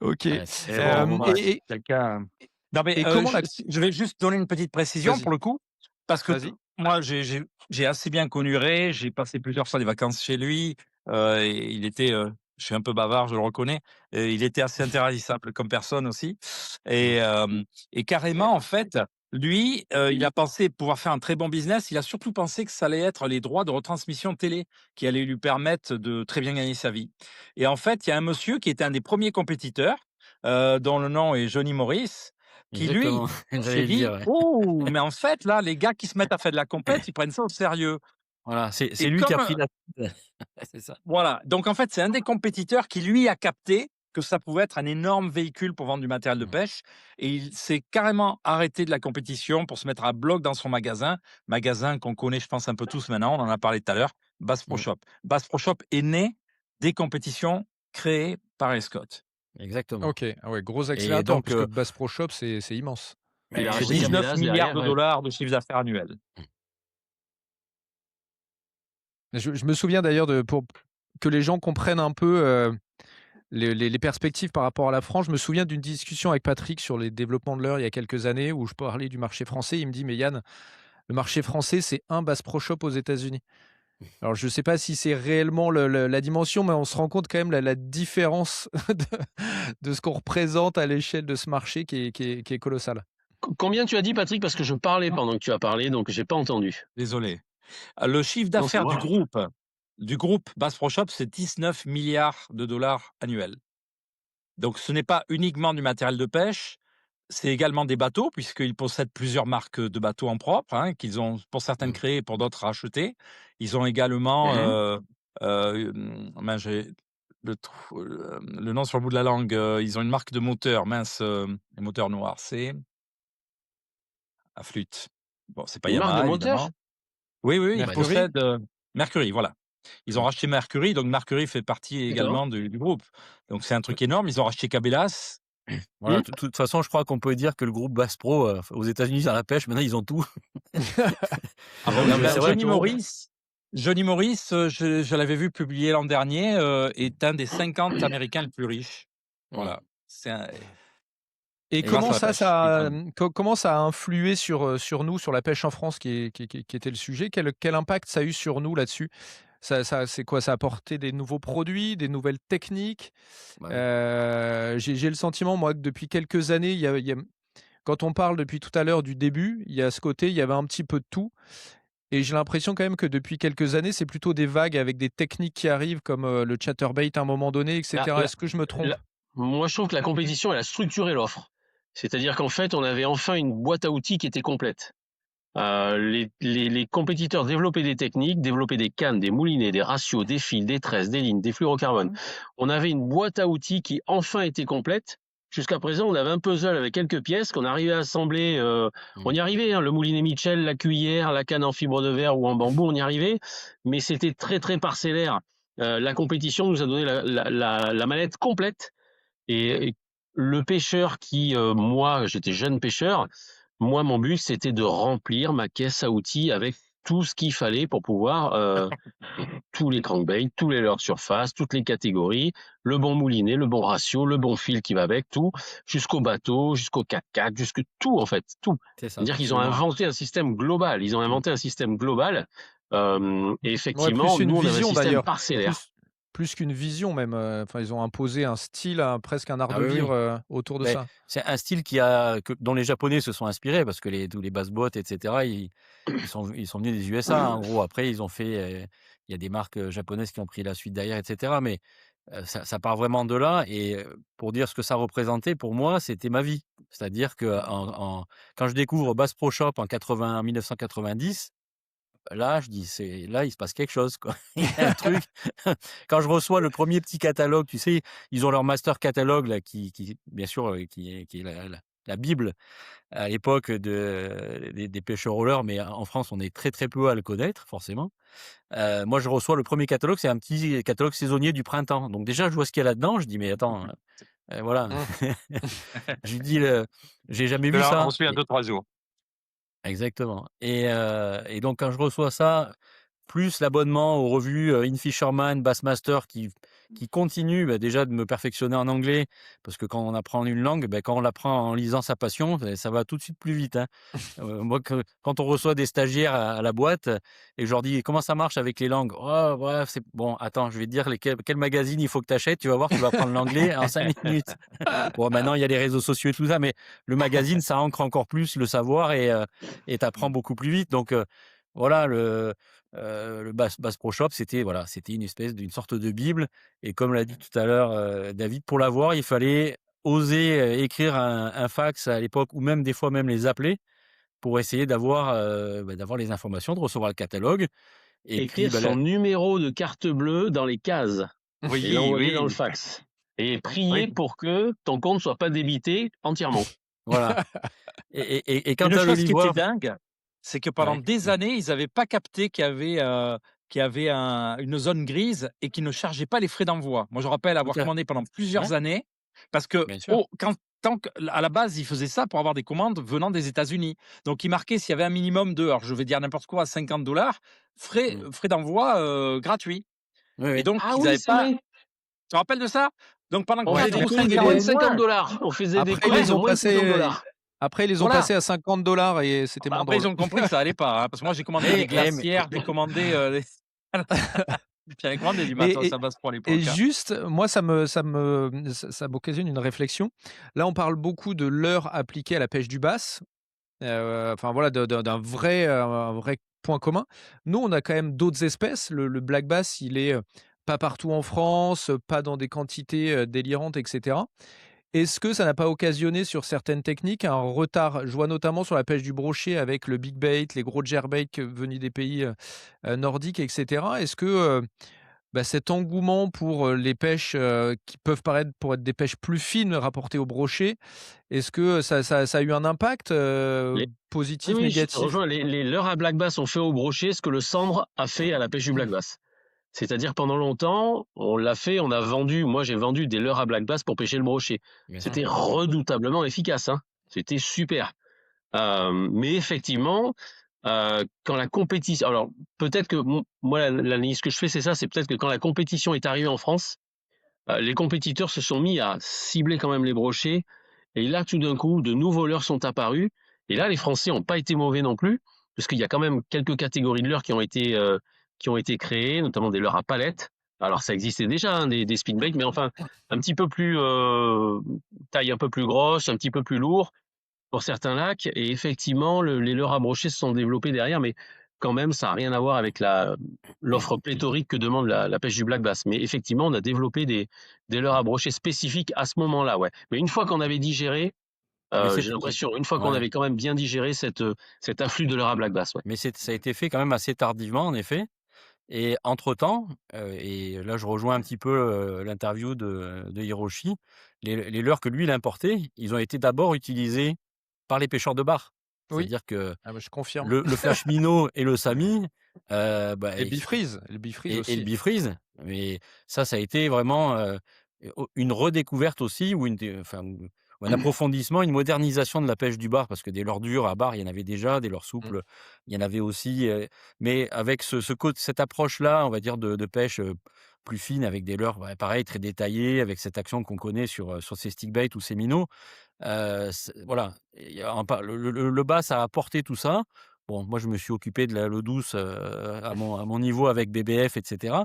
Mais après, sur le côté mer, il y avait des Anthony Malgorn, il y avait enfin, voilà, Anthony Hiroshi et Malgorn. cetera. Il y avait déjà beaucoup de pêcheurs de leur côté qui avaient pris en main cette «modernité» entre guillemets des leurres, importés notamment du Japon.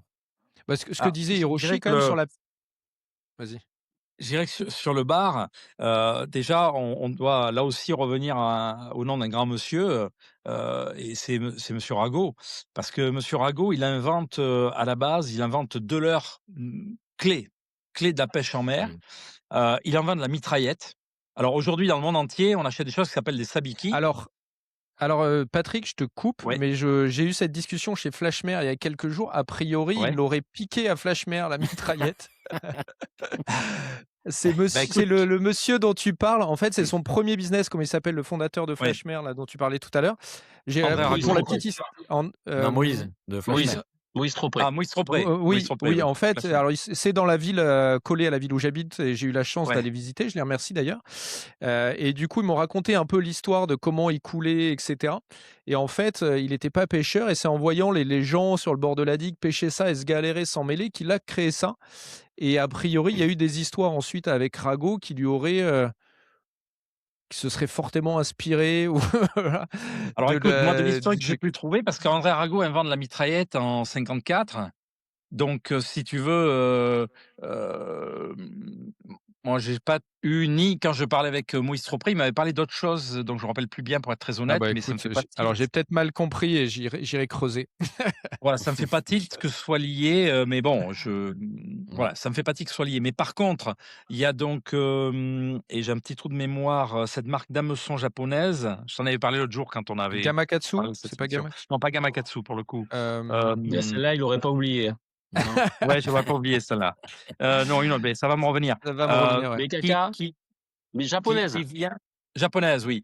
Qui vient BKK, Onier, non, non, non, mais Kaka, c'est tout récent, hem, mais qui vient à peu près donc c'est une vieille marque qui est pas forcément distribuée en l'occurrence en France, mais vieille marque qui d'accord. faisait avant tout des hameçons pour les pêcheurs professionnels à l'époque et il se trouve qu'il vient en tournée en Europe et en particulier en France 3-4 ans après qu'André Arago ait créé la mitraillette et quand il revient, il lance les sabiki au Japon. Donc il restera toujours cette zone de flou, mais le fait est qu'il est venu en France et que 3-4 ans plus tard, il sort enfin 3-4 ans après André Rago et c'est après de venir en France qu'il va sortir les sabiki.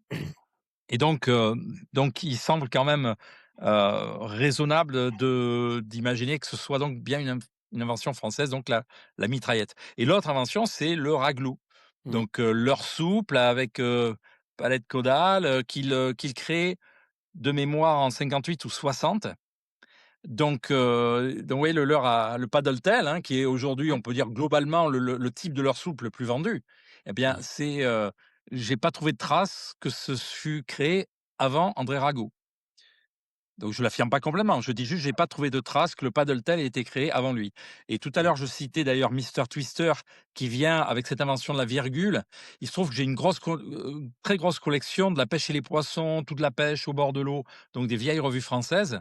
La pêche à poissons vivants étant à nouveau, on va dire même, vivante, mais j'ai un numéro de 1964 où il y a un courrier de lecteur qui envoie un croquis d'un leurre qu'il a mis au point en découpant dans du lard de cochon et il dit: «Voilà, en coupant comme ça», donc il y a le croquis, et quand on le pique sur un hameçon en mettant un plomb devant et qu'on ramène, ça ondule et les brochets adorent ça.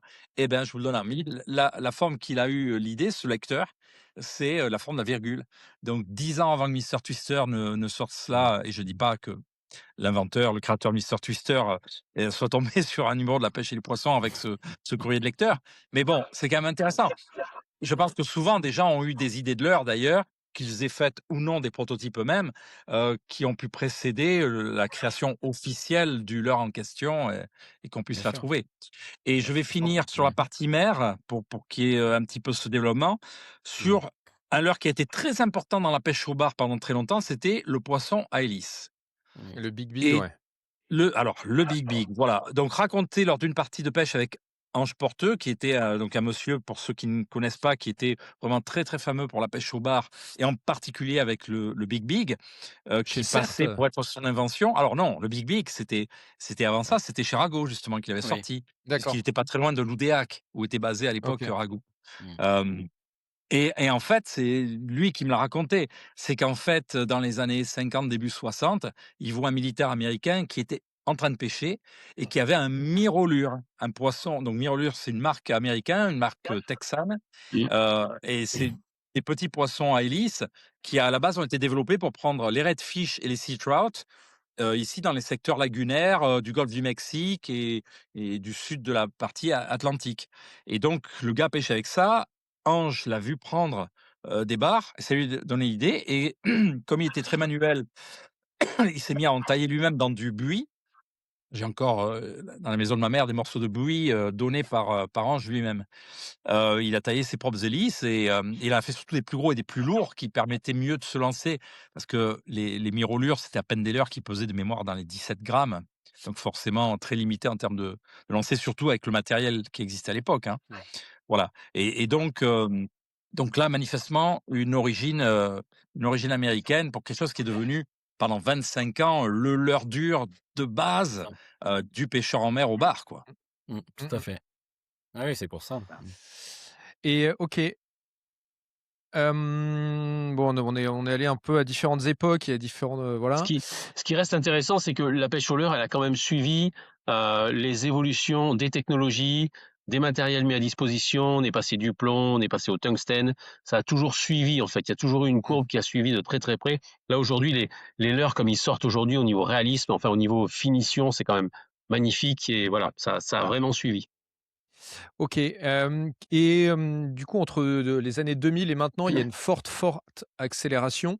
On a parlé de la compétition. Est-ce que vous voyez, d'autres raisons de ça? Et notamment, bah, typiquement, Franck, c'est là où toi, le début des années 2000, tu as été vachement impactant sur le sujet. Après, il y a l'arrivée, bah, il y a Patrick avec Seller. On ne sait pas trop s'ils sont français ou américains vu vu la dimension que ça a pris. Comment vous voyez les choses et cette évolution-là? Quelle direction ça a pris? Et juste pour faire quand même un petit parallèle avec tout ça, c'est que jusque dans les années 80-90, la pêche au leurre était vue comme un truc un peu, enfin voilà, c'était assez mal vu, quoi. J'ai plus les termes, je les avais notés, Mineur, du moins. mais il y avait un côté, un peu dégradant, quoi. Tu pas vraiment un pêcheur, quoi. Voilà, Pêcher à la ferraille. heu, Ouais, ouais, il y c'est avait les fait. ferrailleurs, enfin, c'était mal vu, c'était pas très C'était ouais, pas vraiment très avec la mainstream, quoi. cuillère, hein. Ouais.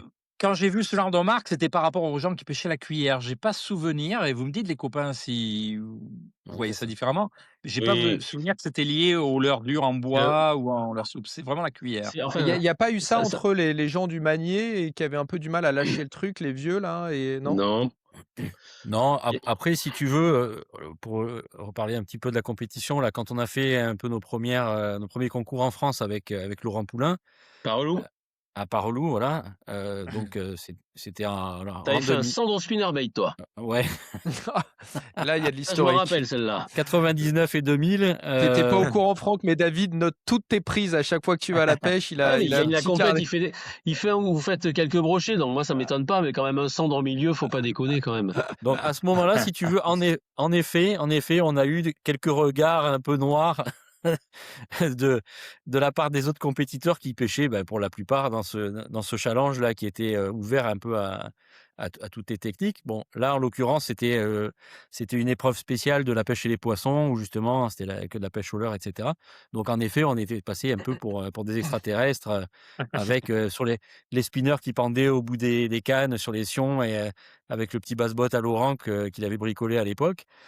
Donc en effet, il y avait une petite jalousie et cetera. Mais ça a duré un petit peu parce que quand on a amené nos premiers petits bateaux aménagés basse-botte, à Clermont-Ferrand au salon de la pêche, qui était à Cournon d'Auvergne à l'époque, enfin dans un non, pardon, je dis une bêtise, à l'aéroport de d'Aulnat.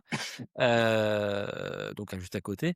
Donc quand on a exposé notre basse-boat avec le moteur électrique, avec la pédale, les jets et cetera, les sièges, là, bon, là, on a marqué quand même le coup, là. Les mecs, ils se sont dit: «Ah, qu'est-ce que c'est que ça?»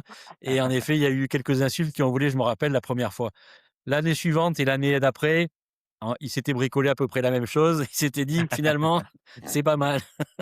Eh ouais. Et puis et après, bon, il y a eu, les gars qui se sont lancés un petit peu dans les bateaux comme Rodépod, Pierre-Loïc et cetera avec Bassboat Europe et cetera et là ça a décollé de manière un peu plus, commerciale et industrielle mais nos 1ers petits bassboats en alu là, on les avait fait, bah, voilà, en 99 et 2000, même peut-être un petit peu avant mais c'était fait à la mano quoi, artisanal.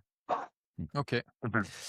OK Et effectivement, et c'est ce qui a permis à pas mal de gens. On avait encore le Morvagnier qui était très, très présent et les victoires de Franck là sur les compètes, c'était pas anodin parce qu'à l'époque, c'était vraiment un coup de tonnerre. C'est-à-dire que alors effectivement sur cette compète, c'était que de la pêche au leurre, mais derrière, ça a permis de montrer que en fait, toutes ces techniques qu'on voyait et qu'on fantasmait, par l'intermédiaire soit des Bass Pro Shop, soit des catalogues Bass Pro Shop, soit ce qu'on voyait un petit peu sur, ce qui se passait aux États-Unis, ce qui se passait au Japon. Souvent l'argument c'était: «Oui, mais ça c'est là-bas, c'est pas transposable chez nous» c'est et pas les puis c'est poissons le black français, bass, ouais. c'est pas transposable au brochet, c'est pas transposable au cendre et puis effectivement tout ça s'est mis en place rapidement et quand les leurres souples sont arrivés, quand tous les leurres ont débarqué, qu'ils soient japonais ou américains, effectivement tout ça s'est mis en place et on s'est rendu compte que non, en réalité c'était parfaitement transposable et ça effectivement c'était un au départ, il y a beaucoup de gens qui osaient pas s'y mettre Mmh. et parce que, bah, effectivement c'était réputé comme moins efficace et quand des Et gens pour comme l'his Franck, ont commencé effectivement oui et ça a pour cassé l'histoire, les quelques premières barrières. compètes, l'heure était aussi mixte, c'était, il y en a où tu pêchais Ouais, ouais. au vif et au leurre. Enfin voilà, Ouais. Ouais. Alors aujourd'hui, c'est moins une évidence, mais à l'époque, c'était, Toujours, toujours. voilà. c'est vrai. Moi, les 1res compètes que j'ai faites, c'était en Espagne parce que c'était bien sûr à l'époque, enfin ça l'est toujours, c'est l'endroit où il y a quand même une grosse densité de black bass à portée de voiture. Donc j'y suis allé tout seul d'abord avec des collègues, des copains de l'époque avant de rencontrer Laurent Poulain et puis après on a été binômes pendant de nombreuses années où on a fait ces concours espagnols. Alors pour nous, c'était pareil, hein, je continue un petit peu un peu le rêve black bass avec, vraiment, le milieu, les Espagnols qui pêchent, avec les techniques US, les bass boats et cetera. Non, nous, à l'époque, les premières fois, on y allait avec notre pneumatique, tu vois, à bricoler où, c'était presque limite dangereux d'aller sur ces grands lacs, à l'époque et Et donc, si tu veux, là-bas, c'était que la pêche au leurre, c'était que du black bass, donc on était dans notre milieu. Quand on est revenu et qu'on a vu cette compétition de la pêche et les poissons, au leurre, on s'est dit: «Bah, voilà, on va essayer C'est de». Michel Taragna, hein, qui Ouais, avait insufflé l'idée, hein. Ouais. exactement. C'est vrai qu'on l'a pas encore cité, mais il a participé, il a pris un peu la suite Ah oui, d'Henri Limousin justement ouais, exactement. sur la partie des leurres, et il a vraiment, donné vraiment beaucoup d'informations. Il a éduqué beaucoup de monde par le biais de la revue. Et donc, on a fait cette compète qui était au leurre, mais tu as raison, Yann, simultanément, parce qu'une fois qu'on avait eu gagné cette première épreuve, qui était un peu unique en France, on s'est dit, bah, on va en faire d'autres. Puis on a fait les autres, mais celle-ci était mixte. Donc, il y avait les gars qui pêchaient au marnier, les gars qui pêchaient un peu à tout. Bon, on a continué, on en a gagné une de plus ou deux. Et puis après, ça a été le début un petit peu du Marcy-Bass et les compétitions, avec tous les gars qui étaient dans BBF et qui se sont dit, bah tiens, nous, on va faire une compète aussi vers chez nous. Donc, sur le Vidourle, enfin, voilà, il y avait ça commençait un petit peu aussi à éclore avec des organisations, où c'était que de la pêche au leurre, voilà. Et le black bass a servi un petit peu encore une fois de tremplin. Puis après avec d'autres compètes qui sont venues derrière, ça s'est développé sur tous Là, les autres carnassiers, et ouais. là, et là, c'était parti. Là, c'était parti. Voilà. C'est-à-dire que Oui, là, il y a après, la tout un machine était partie. écosystème qui est né avec, il y avait Predator, qui a pris cette tendance-là, les marques qui se sont tout de suite étoffées avec des gammes complètes. Mmh. Bah, moi, je me souviens, là, en quelques années, on est passé de quelques leurres dans les magasins à Ouais, un vrai truc, quoi. Ça, il y a On eu a ouais, rattrapé ouais, un retard qui était énorme. tout à On a fait. rattrapé un retard. C'est-à-dire Bah, que là, quand on quand est dans on les boutiques espagnoles, il y avait des murs de leurre. Quand on c'est est dans ça, d'autres boutiques ailleurs, il y avait des murs de leurre. En France, on n'en avait pas.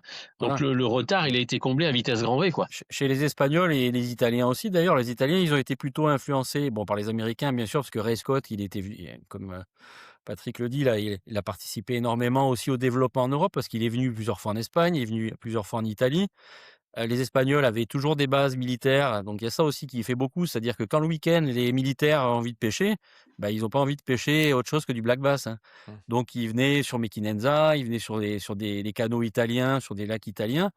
Et bah, les populations avaient été, justement, un petit peu amenées par ce fait-là, de se dire: «Beh, voilà, les poissons, on va les amener, on va les faire développer nous et puis vous allez voir, vous allez vous régaler. Enfin, nous, on va se régaler, puis après vous en profiterez aussi à côté». Et hem et donc c'est assez phénoménal, justement ce décollage où, en effet, tu dis en Espagne, bah, les Leurmans, il y en avait partout, dans les stations-service, il y en avait dans nous, on hallucinait quand on voyait ça. Quand on arrivait en France, il y avait pas grand-chose ou rien, vraiment rien. Ouais. C'était les années 95-96, on va dire. Et à partir du moment où il y a des marques comme, bah, Lucky Craft qui ont commencé à pousser. Après, le gros boom, ça a été Ilex avec Hiroshi, beh, on le retrouve, hein, après avoir, laissé Lucky Craft, il est parti chez Sensas pour monter Ilex. Et moi, de mon côté, bah, c'est l'aventure qu'on a en commun avec Patrick. C'est là vraiment qu'on s'est rencontrés avec Francis Coutou qui crée des marques, comme Sakura pour le leurre et Pro West pour la carpe. Des marques spécialisées parce que toute l'époque du Mormanier où, en fait, le commerce était basé sur des marques un peu signature. Patrick avait nombreuses cannes chez Cert, surtout en surfcasting et puis en pêche du bar, au leurre aussi. Bah, Francis, lui, une fois de plus, il a eu le nez creux. Il s'est dit: «Bon, il se passe quelque chose». Il y avait aussi Ilex qui était né, 2-3 ans, un peu auparavant.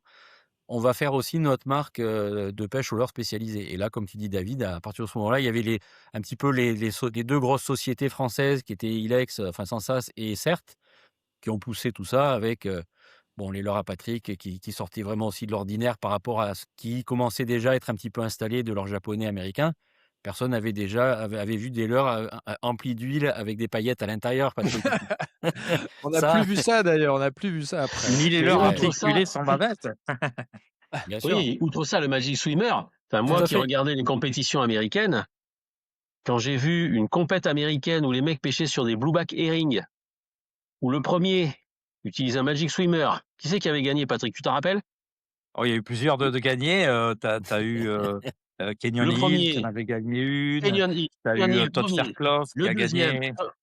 et là, il a gagné avec un flashad, je pense, Todd Fairclough, non? Il y a eu aussi au Flatchad, ouais, j'ai eu, Jeff Quand Creed, tu Todd Fairclough. excuse-moi, je On me a eu une permets de te douzaine de couper ga parce que de victoires avec. je vais parler de toi parce que je vais te couper. Quand tu vois une compète américaine où le premier pêche avec un flat shad de Patrick, le deuxième un flat shad, le troisième un flat shad, t'as Kevin Van Damme qui finit 4 ou 5e, qui pêche au flat shad. Tout le monde pêche au flat shad, les 5 premiers pêchent au flat shad. Là, tu te dis, non, c'était pas, si, c'était au flat shad. C'était le swimmer. Il y C'est a une Magic compète, Swimmer, Les deux où sont Patrick arrivés. m'avait Magic envoyé. Swimmer, Je me Ouais. Magic souviens bien Swimmer. avoir reçu le papier. Il y avait les 10 premiers qui parlaient des leurs, et sur les 10, il y en a 7 qui étaient avec des leurres sébiles. C'était assez C'est ça. hallucinant. Ça, c'était un truc de dingue, hein. Ouais. Moi qui étais un spectateur de toutes ces compètes, là, quand j'ai vu ça, j'ai dit waouh! Là, ça, c'est En fait, il pêche incroyable. pas que la courbine au Maroc, le mec. C'est ça. Ah, c'est vrai que ça, c'est des moments incroyables de ma vie et tellement inattendus. Franck, je ne sais pas si tu te rappelles, mais la première fois où il y a eu une compète gagnée avec un de mes leurres, en fait, on était ensemble au salon de Clermont-Ferrand. Et j'ai reçu l'appel des US, de notre partenaire américain, qui dit Patrick, il y a un gars qui vient de gagner un Elite Series au Flat Shad. Et j'étais là, donc un dimanche au salon de Clermont, et je pense pas me tromper en disant que c'est le salon de Clermont, hein, mais en tout cas, c'était en C'est ça. janvier, début janvier, Ah, c'était ça. et c'était, enfin, c'était tellement inattendu, j'aurais jamais, voilà, je voulais faire mon trou là-bas évidemment et tout, mais de là à imaginer qu'un premier, et puis après il y a eu 12 Elite Series qui ont été gagnés avec Miller, aux US. Mais Et le juste premier, c'est en tellement incroyable. en aparté, Patrick, nous, on parlait de taille de marché tout à l'heure. Je sais pas si Franck et David sont éclairés là-dessus, moi peut-être moins. Quel impact ça a, une victoire dans une compète comme ça, sur une marque, sur, un leurre? Il se passe quoi après? Alors je vais te donner deux chiffres, que j'ai bien en tête en tout cas. Quand on a eu ce premier Elite Series de gagné, on avait exactement un stock de 5000 flat shad à l'entrepôt aux US. Hein, on était une toute petite boîte à l'époque, j'avais 3 employés. Voilà, on était tout petit, mais on avait 5000 flat shad. On avait d'autres leurres aussi, mais 5000 flat shad. Ils ont été absolument tous vendus dans les jours qui ont suivi la victoire. Et on a été à court de stock pendant 3 mois. Et je me rappelle voir sur eBay les flat shad vendus jusqu'à $165 pièce. Mmh. C'était, c'était tellement hallucinant. Et quelques Bah années plus tard, un autre chiffre que je me rappelle très bien, c'est quand je suis rentré chez Pure Fishing et que Ski Trees il gagne un classique avec le Shaker Crow de chez Berkeley. Et là, c'est carrément 50 000 paquets de Shaker Crow vendus dans la semaine et 150 000 dans le mois. OK, ouais, c'est colossal, hein. Et non, il c'est un faut voir impact, derrière ça, c'est énorme. que c'est tous les gens qui le prennent, et qui vont ensuite probablement devenir des amateurs du leurre en question et qui vont donc le racheter logiquement un certain nombre de fois dans l'année ou les années qui suivent en plus, voilà. OK. Juste pour revenir du coup un peu à l'histoire de la France, là, on a quand même pas mal avancé. Hem, Est-ce qu'avec le bass, tout à l'heure je parlais du comment dire? Du brochet et cetera. Est-ce que le bass nous a pas un peu induit pas en erreur, mais est-ce que ça a pas, enfin, on parlait du fait que ça avait freiné. Est-ce que, ouais, je sais pas, est-ce que, s'il n'y avait pas eu le bass, est-ce qu'on aurait été plus vite, ou différemment? Enfin voilà, puisque c'est finalement une espèce qui est, en termes de représentativité en France, assez restreinte. Je voyais les chiffres du GIFAB tout à l'heure, ils estiment à peu près à 2 des pêcheurs qui sont intéressés, enfin qui le mentionnent comme espèce préférée en France, ce qui est tout petit. Alors dedans, il y a la carpe, il y a les poissons blancs, mais le brochet, je crois qu'on n'est pas loin de 20, donc c'est un rapport de 1 à 10. Enfin, vous voyez, on parle beaucoup du bass depuis tout à l'heure et finalement assez peu, là, de Parce ce que, rattrapage, on l'évoquait tout à l'heure, tu vois? parce que Ouais, l'histoire de la pêche au leurre, elle est intimement liée à cette espèce-là. ouais. Bah, tout a été développé pour lui. Donc après, c'est difficile pour un pêcheur de brochet d'aller inventer une nouvelle catégorie de leurre qui va mieux matcher avec le comportement du brochet. Certains l'ont fait, hein. Sylvain Legendre, quand il débarque à Marigné pour pêcher les lacs alpins, bah, il développe une technique qui n'existait pas ou très peu ou assez confidentielle avec des têtes plombées un peu lourdes. Il développe le pulse shad pour faire ça. Voilà, il pêche avec des têtes de, je sais pas, 20, 30 grammes. Enfin voilà, il va aller chercher des poissons qui sont pas pêchés. Les frères Alexandre qui développent Le le, divinator. le Divinator. Divinator. Mmh. Enfin, voilà, il y a des catégories en fait qui ont été comblées, mais effectivement, la pêche du brochet a comblé des catégories qui étaient vacantes dans l'arsenal, dans la boîte à outils. Je disais ça tout à l'heure, dans la boîte à outils du pêcheur de black bass. Mais effectivement, les bases ont déjà été posées en fait. Et Mmh. surtout, ça a permis à tout le monde d'utiliser ces leurres, de comprendre comment ils s'utilisaient. Tout le monde est monté en compétence avec cette gamme de leurres à black bass. Tout le C'est monde ça. s'est mis au casting, tout le monde s'est mis à comprendre les différentes actions de canne. Donc en fait, si tu veux, le retard qu'on a pris parce que tout le monde, les pêcheurs de brochet, prenaient des leurres à black bass, mais ça a été un apprentissage phénoménal. Et après, derrière, bah, une fois que le marché a été un peu mature, les gens ont pu comprendre qu'il y avait des lacunes au niveau de l'arsenal des leurres Mmh. et qu'il fallait rajouter quelques cordes à l'arc qu'ils avaient déjà. Mais c'est ça, ça a été très formateur et comme tu dis, ça a permis aux gens d'apprendre et de découvrir ces techniques-là. Donc en effet, pendant, quelques années, bah, peut-être que ça le temps que les gens s'en imprègnent bien et qu'après ils adaptent, comme tu l'as dit avec les quelques exemples là qui sont excellents. Voilà, ça a servi de ça a été le promoteur de la pêche, on va dire, de l'ère moderne, chez nous. Après toute cette longue période, on va dire on l'a dit tout à l'heure de pêche au mormanier où c'était, en gros une canne spinning, un moulinet, point barre quoi. Là c'est qu'on partait comme au golf avec, 7-8 cannes dans le bateau quand on avait une petite barque, ou au du-bord avec deux trois cannes et puis, voilà les différentes actions, les ratios. Donc c'est plus un apprentissage au contraire, mais qui a demandé forcément un petit peu de temps jusqu'à ce que, bah, les pêcheurs qui sont devenus matures en termes de pêche, Ça, s'en emparent.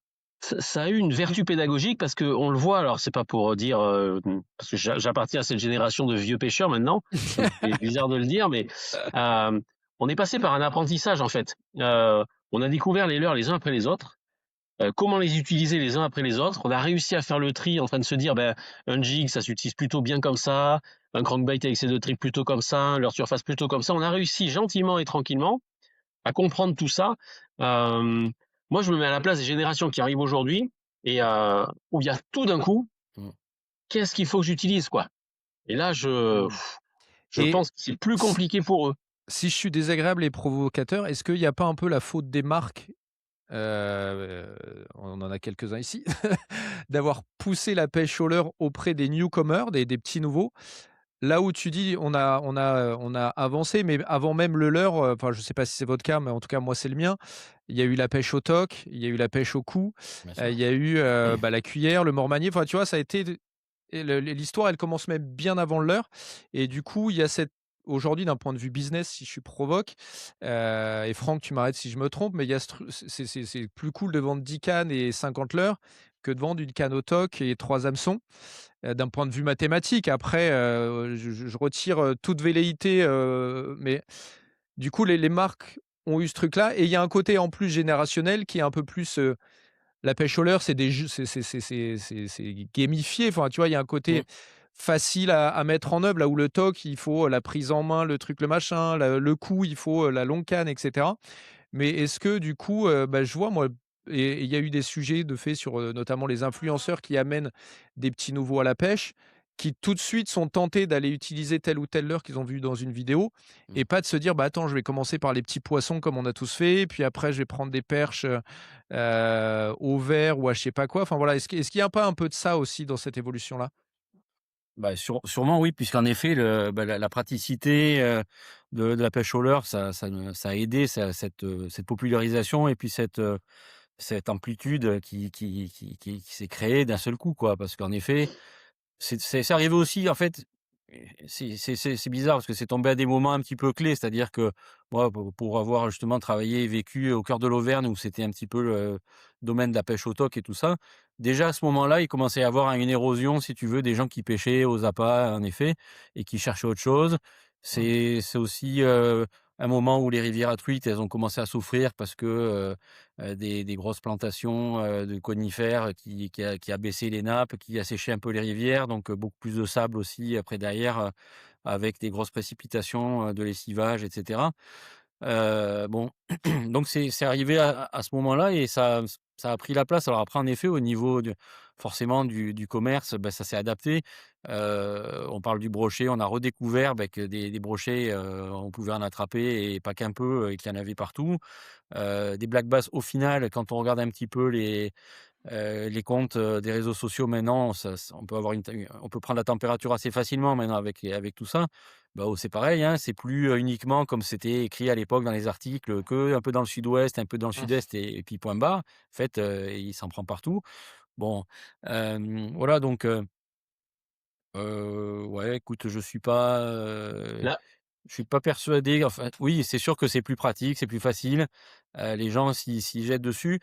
Il y a les écoles de pêche aussi qui ont poussé en même temps. Maintenant, il y a beaucoup d'écoles de pêche, on trouve pas mal d'activités, notamment au niveau des fédés et cetera, et donc c'est là aussi qu'on peut reprendre les bases, parce que les bases, avant, elles étaient données par qui? Bah, par son grand-père, par son Mmh. oncle, qui finalement, après, une fois que ces gens-là sont disparus, on se retrouve plutôt à être des urbains, beaucoup, enfin, Mmh. c'est pas une légende, donc tout cet apprentissage-là du sens de l'eau et cetera, petit à petit, il a un peu disparu, alors, et ceux qui peuvent en bénéficier, qui continuent aussi à utiliser, c'est des techniques, on va dire, d'appât naturel, de pêche plus traditionnelle qu'on avait avant chez nous.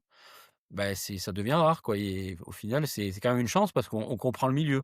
Bon, Mmh mh. maintenant, je parle pas, on va pas bifurquer sur le livescope parce que c'est encore un On a raccourci. déjà fait un sujet avec David. Je sais, c'est pour ça, parce que maintenant, tout ce qu'on peut apprendre, au fil des jours, au fil des années, que ce qu'on a fait nous, maintenant, on peut arriver à un raccourci rapide, en gros, en sachant lire un écran, et en gagnant énormément de temps. Mais est-ce que c'est du temps gagné, ou est-ce que c'est cette contemplation, cet apprentissage, cette imprégnation de la nature qui est un peu perdue, je trouve? Moi, je suis pas d'accord avec le fait de dire que la pêche au leurre, c'est plus facile, je suis Non, non, pas si C'est d'accord que plus en ça. fait, il y a un non, c'est côté l'accès, plus si tu veux. facile à Oui, ouais, oui, c'est oui, ça, bien c'est sûr, le premier l'accessibilité, lancer, la il est mise facile, en mais tu œuvre. sais ouais, mais Ça tu fait pas de sais, toi tu un bon prends pêcheur, mais ouais, mais tu achètes ta ça canne, tu balances un crank, mais non, il non, va parce que nager, tu regarde, vois? Mmh, alors non, toi, parce tu es un qu'en fait puriste, mais non, la mais réalité non? Bon. non, pas du tout. Tu prends une canne à coups de 4 mètres, tu mets une ligne montée que tu achètes là, tu la fous avec un asticot, tu attrapes un calicot, c'est fini. Il y a pas plus facile que ça. C'est pour ça qu'on commence avec les enfants avec ça. Non, non, non, le lancer, ça nous, on est tous des vieux. La première fois qu'on a lancé un leurre, on s'en rappelle même plus. Le premier lancer, il était pas joli qu'on a fait, C'est sûr. et Non, puis le deuxième non plus, et le troisième était dans l'arbre. Enfin, je veux dire, c'était non, non, c'est non, en compliqué, tout hein. cas, la mise en œuvre, en effet, quand tu as une petite boîte remplie de 3-4 leurres et une petite canne et un moulinet, ça demande pas. Après, je suis d'accord avec toi, hein, tu peux avoir aussi une petite canne au cou avec une ligne qui est attachée avec un élastique autour, et tu peux aller à la pêche aussi, tu as raison. C'est Mais pareil. il y a un côté Mais plus jeu qui est enfin, oui, ouais, ce que j'essayais de dire par gamification tout à l'heure. C'est c'est plus un peu, ludique. voilà, c'est un peu ce Carrément. que, ouais, vas-y, Patrick. Carrément, c'est sûr que grâce au bass, le bass, pourquoi il a été si important en fait? C'est parce que il permet de pratiquer quasiment toutes les pêches au leurre, tous les types de leurres, toutes les techniques, quasiment toutes les profondeurs d'eau, dans les endroits en pleine eau, dans les endroits encombrés, avec du courant, sans courant, et c'est ce qui contribue à faire de lui le poisson, de pêche le plus populaire au monde. Alors à la fois parce Bien qu'il a sûr. été, entre autres, par des personnes comme Ray Scott, qui en a amené par exemple en Afrique du Sud illégalement, et Mmh, qui a commencé à lâcher les premiers comme ça. Mais le fait est que quand on goûte aux basses, c'est quand même vraiment le poisson de jeu par excellence, et c'est ça c'est qui est ça. merveilleux avec le bass. Moi, j'habite en Floride, et il y a 2 poissons avant tout qui me font vivre ici, et un des 2, c'est le bass. C'est le bass. Ici, je vis au bord d'un lac.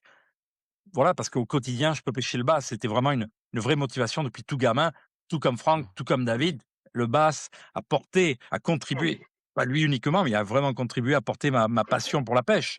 Hem Et donc le fait moi je dis souvent, qu'en fait, les leurres ne sont pas créés pour des poissons, mais pour des situations de pêche. Et donc après, la différence, ça va être dans la taille. Certains diront les coloris. Je ne rentrerai pas dans cette discussion qui m'intéresse pas vraiment pour moi. Mais les tailles. Le- Et donc en fait, la- qu'on ait un jerkbait, qu'on ait un popper, qu'on ait une cuillère tournante, qu'on ait un leurre souple, et cetera, on peut prendre un back-bass avec tout. Sauf qu'il y a des endroits, des moments aussi en fonction du poisson lui-même, où il va être plus réactif à attaquer tel ou tel type de leurre, donc de proie à ses yeux évidemment, et ça, c'est génial. Et donc le côté ludique de jouer avec ces différents leurres, de jouer avec le matériel qu'on a mis au point, et que ce soit, enfin nous 3 ici, on a mis au point beaucoup de matériel, que ce soit des leurres, que ce soit des cannes, et cetera, et on connaît plein d'autres gens qui ont fait ça. Il y a un côté ludique qu'on effleurait à peine dans les années 70. Hein, je mmh. je citais tout à l'heure, on pêchait avec des cannes à lancer en fibre de verre pleine. Moi, je me rappelle mon premier lancer, c'est un lancer en verre plein. Je vous assure, on peut rouler dessus avec la voiture, il va pas casser, hein, et je blague même pas en plus en disant ça. Mais c'était tellement souple, cette canne en fibre de verre pleine, que quand on lançait, le sillon revenait 2-3 fois en arrière, et cetera.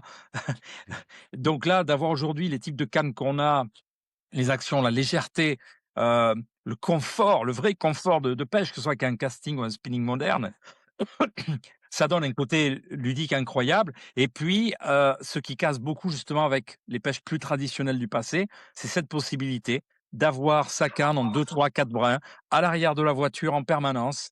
Alors, une ou plusieurs, une boîte de leurre avec un choix alors plus ou moins large ou circonstancié ou étroit selon les pêcheurs. Et à chaque moment de dire: «Tiens, aujourd'hui, à la pause entre midi et 2, il y a un lac à 10 minutes et je vais manger mon sandwich vite fait en conduisant et pendant 1 heure, je vais lancer mon leurre». On peut pas faire ça pour la pêche au coup. On peut pas faire ça en pêche en surf casting ou à la carpe, même au talk, quasiment, à part quelques exceptions. Voilà et On a, ça, quand même, ça contribue beaucoup. C'est un ma moi, je suis un enfant. Je suis un enfant, c'est mes jouets, hein. Les leurres, ce Mais sont c'est mes ça, jouets et il se trouve que mes jouets, ils arrivent à plaire à des poissons aussi. c'est ça. t'as plus une tête de Père Noël que d'enfant en ce moment. Pas d'attaque sur le physique. Non, Non, mais mais Tout à fait. un, J'ai dit: un «J'attends poisson, que le froid passe pour me tailler la barbe». un bonne idée. poisson, un poisson, par exemple, qui a énormément bénéficié de tout ça, c'est la perche. Bien sûr. C'est-à-dire Oui. pendant longtemps, ce poisson-là, c'était un poisson. On attrapait une perche quand on cherchait un brochet, c'était embêtant. Quand on attrapait, on remplissait le fond du bateau pour le bouffer. Enfin, il n'y avait Quand tu pas pêchais au vraiment. cou, ça C'est pas. t'emmerdait. Moi, je me souviens quand tu avais des Voilà, c'était perches sur le pas. cou, relou là. Là aujourd'hui, quand on voit en fait les gens qui s'approprient toutes les techniques de pêche du bass, là, tu vois, j'ai organisé une compète en Gironde qui s'appelle le Perche Master, Ah oui. que sur la perche. Donc ça s'est gagné avec du Ned Rig, ça s'est gagné avec du Carolina, ça s'est gagné avec du leurre surface, Bien sûr. ça s'est gagné avec du live scope, avec des jerkbait. Enfin voilà, il y a tout un tas de techniques qui se sont prises. Et aujourd'hui, quand on voit tous les jeunes qui font du street fishing, qui utilisent des méthodes finesse, mais toujours avec des têtes plombées, des petits leurres souks, des choses comme ça, c'est vraiment l'espèce, je trouve, en France qui a le plus bénéficié de cette explosion de la pêche au leurre, puisque le black bass, ça reste minoritaire. Le brochet, ça a énormément bénéficié également, mais on a développé des techniques pour lui. Mais la perche, vraiment, Ouais, ouais, ça a été je le Oui. poisson qui a été je révélé suis par tout ça, d'accord quoi. avec toi et on peut en profiter pour, rendre hommage à Alors, Frédéric Missner qui a aussi Oui, énormément œuvré pour justement pour cette popularisation. Il a été, président de Black Bass France après moi et le street fishing, toute la pêche urbaine, on va dire, avec justement, comme tu disais Patrick, les cannes 4 brins, elles peuvent être dans le coffre de la voiture, mais elles peuvent être aussi dans les transports en commun, tu Ouais, je vois? me eh souviens, oui, j'allais pêcher avec lui au canal Saint-Martin, Exactement oui. et là, c'était ça a dingue. été aussi un moment vraiment, hyper important dans l'histoire de la pêche au leurre en France parce que tout de suite, bah, les caméras se sont braquées aussi sur Paris et là, c'est plus Moi, je me pareil. souviens qu'il y a eu un engouement. Moi, j'ai eu la chance de passer aux 20 heures de TF1. Ouais, J'ai fait enfin, tu vois, pour l'histoire, c'est pas pour ramener ça à moi, mais 20 heures de TF1, la veille de la rentrée, sur bien Claire sûr, Chazal, le truc tu improbable. C'est vois? le JT que tout le monde regarde en France, Bien sûr. dans l'année, quoi. Tout ah le oui, monde carrément. t'appelle Non, après. Il y a eu Le ouais. Monde, il y a eu Canal+, Fred, il passait sur Canal+. Non, Il mais y a c'est eu sûr. énormément là, en un laps de temps de 2-3 ans, ça a été un truc de malade. Ouais. Regarde un autre poisson qui a énormément bénéficié. Vous allez le trouver les deux, enfin les trois, vous allez le trouver. C'est un poisson qui était mal aimé. On le balançait dans le fossé.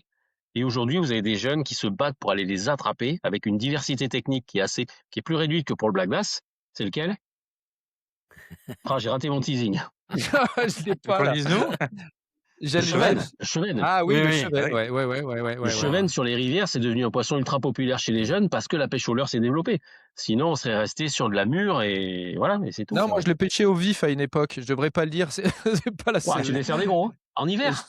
non, non, en été, en fait, j'allais pêcher les goujons au cou, je pourrais, tu sais, tu pêchais à gratter là et sur le côté, il y avait un espèce de grand retour de courant tout le long, c'était pas très large, mais j'avais trouvé une technique, alors, pas du tout conventionnel, mais je mettais une grosse olive de 20 ou 30 grammes dans 1,50 m d'eau, le flotteur avec 6-8 mètres pour pas qu'il tire dessus. Et du coup, le goujon allait gratter dans les cailloux sur le rebord et je faisais des chevens, des trucs immenses. Je On en faisait comprends que 2 tu te dans sois mis à la l'après-midi. pêche en mer. Hein? Je comprends que tu te sois mis à la pêche en mer. Mais c'était redoutable. Il y avait que moi à Oui, faire oui, ça bah avec oui. mon frère, c'était redoutable. Et les aspes maintenant en profitent aussi, Oui, en Oui, profitent, hein. En ah subissent oui. les conséquences plutôt. Les pêcheurs Et d'aspe en profitent ouais et et parce profite aussi qu'on du est matériel de bar, pour le coup, pour l'aspe. exactement. Les Ouais, leurres ouais, longue tout à fait, distance bar, tout à fait et justement, là, on a fait un peu l'historique. Est-ce qu'on a oublié des choses déjà pour parler de l'historique avant qu'on parle, de prospective?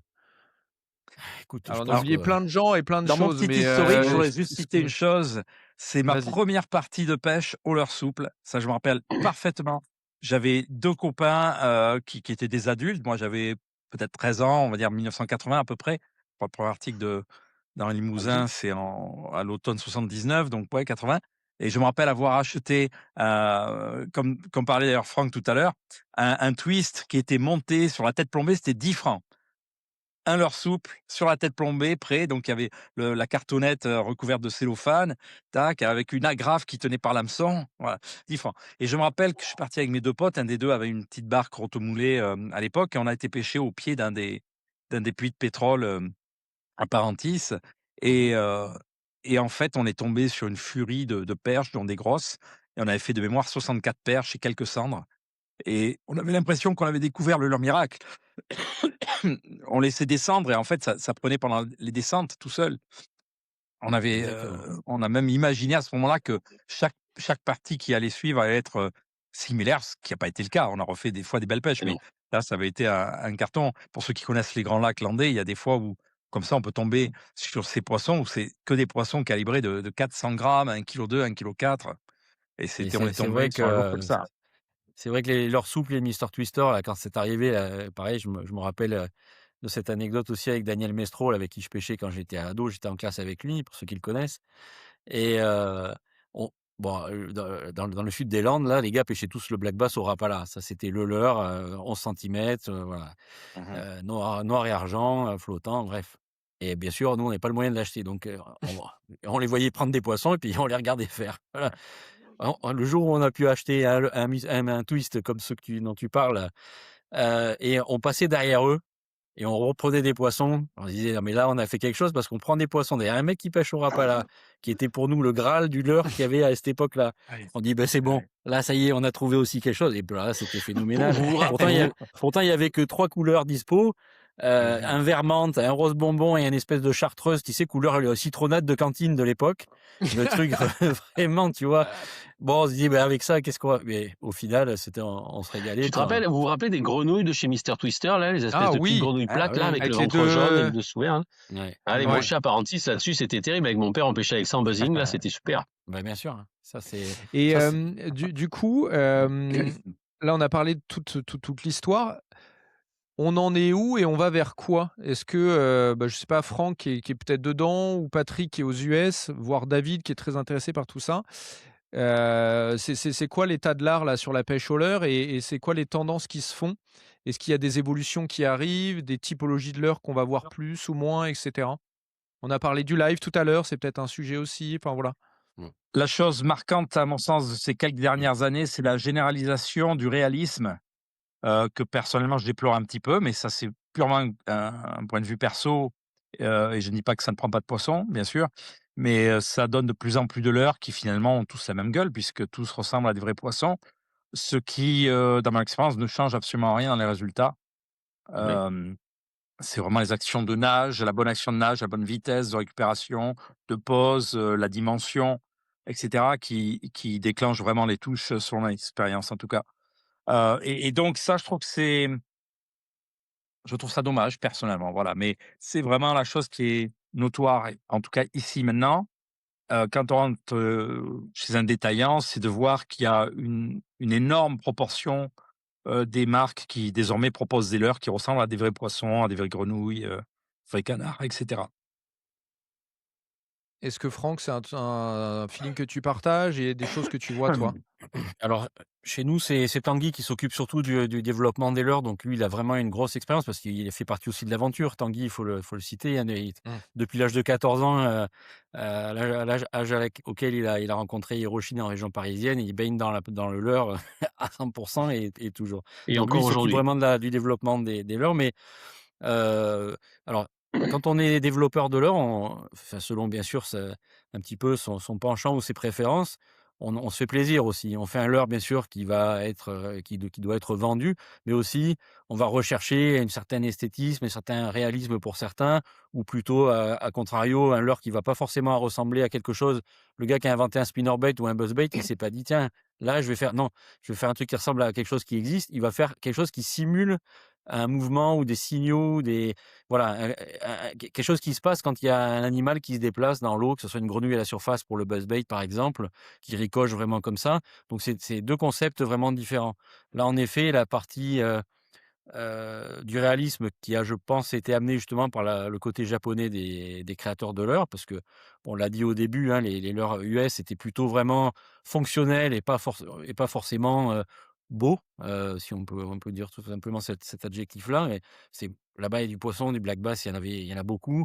En mer, pareil, il y avait quand même des grosses quantités de poissons. Donc, il fallait alors qu'ils soient robustes et qui envoient les bons signaux et qui ne soient pas très difficiles à utiliser pour justement pouvoir être efficace. Et pas trop cher, Et si je pas me trop souviens de cher, voilà, discussion avec c'était vrai, Patrick. ouais, exactement, c'est vraiment un loisir, hyper populaire. Tout le monde doit pouvoir acheter un leurre et pouvoir pêcher avec. Donc là, il y a ce réalisme, on va dire extérieur, esthétique. Moi, ce que je crains un petit peu, c'est le développement, au contra enfin de l'électronique, par exemple, embarquée dans des leurres qui existe déjà aussi depuis quelques temps. Alors ça semble pas prendre, une grosse part là-dessus, mais moi, j'ai toujours un peu de soucis. Alors, bon, un leurre, c'est du plastique et alors on essaye de trouver maintenant des plastiques qui soient moins nocifs aussi pour l'environnement, notamment sur les leurres souples et cetera. Donc rajouter quelque chose qui a des composés électroniques avec donc une petite batterie, des choses qui peuvent rester, potentiellement au fond de l'eau, j'ai un peu de soucis. Et que le leurre soit en lui-même, on va dire presque autonome. Maintenant, c'est un peu la mode avec les voitures autonomes et cetera. Tout le monde va être autonome, mais alors que le côté marionnettiste du pêcheur au leurre, il est vachement important. Le leurre dans la boîte, il Ah est oui. inerte, hop, on l'accroche au bout d'un fil et ça y est, on devient Geppetto. On fait vivre le leurre, on même s'il est conçu pour nager pratiquement tout seul si on le récupère.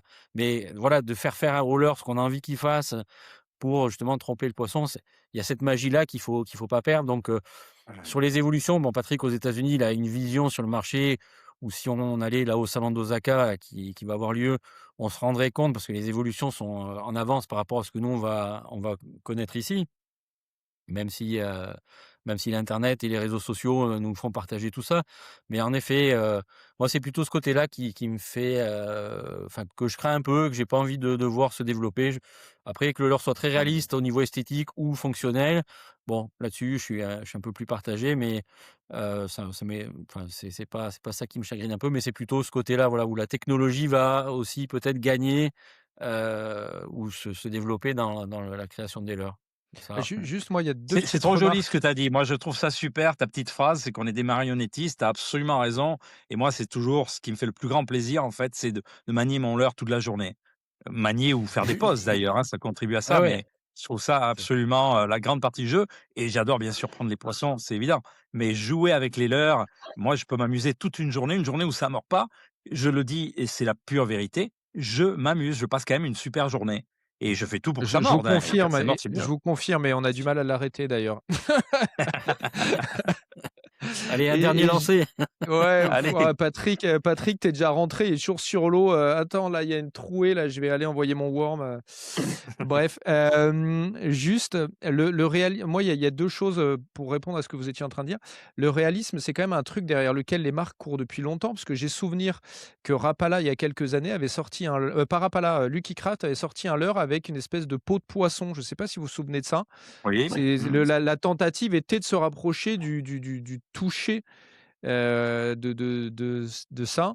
Mmh, Et tu vois, on parlait des grenouilles tout à l'heure, il y a quand même cette volonté depuis des années d'essayer de tourner autour bien pour s'en sûr. rapprocher le plus possible, non? Bah, oui, ça met les Bah, pêcheurs en confiance aussi, de se dire, voilà, un leurre comme on l'a dit, tous les uns les autres, un leurre, n'importe quel leurre va attraper du poisson.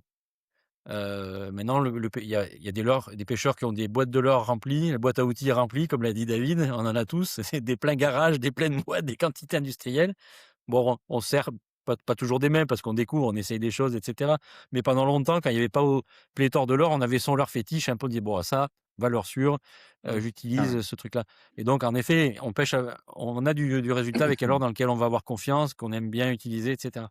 Donc le fait, pour les gens, si un leurre ressemble vraiment à une proie pour les pêcheurs, ça va les mettre un peu plus en confiance.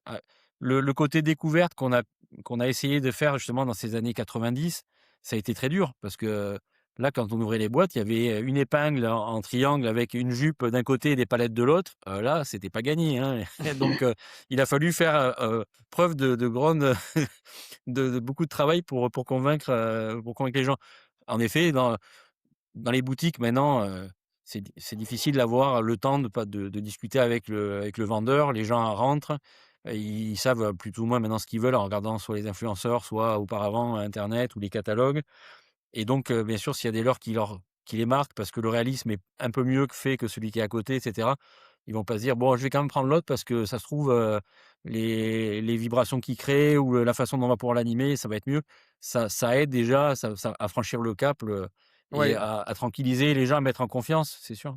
bah, l'idée, c'est déjà de convaincre le pêcheur avant de convaincre le poisson, parce Bien que sûr et s'il puis va pas dans l'eau, voilà. voilà, Et juste exactement. la 2e chose, alors tu parlais d'électronique, petit 1, à l'intérieur des leurres, mais ça, c'est un sujet que je maîtrise, moins. En revanche, Livingston, moi, il y a c'est Livingston qui fait ça. il y a une, ouais, c'est Livingstone. Patrick va devoir pas tarder à partir, on se dépêche Patrick.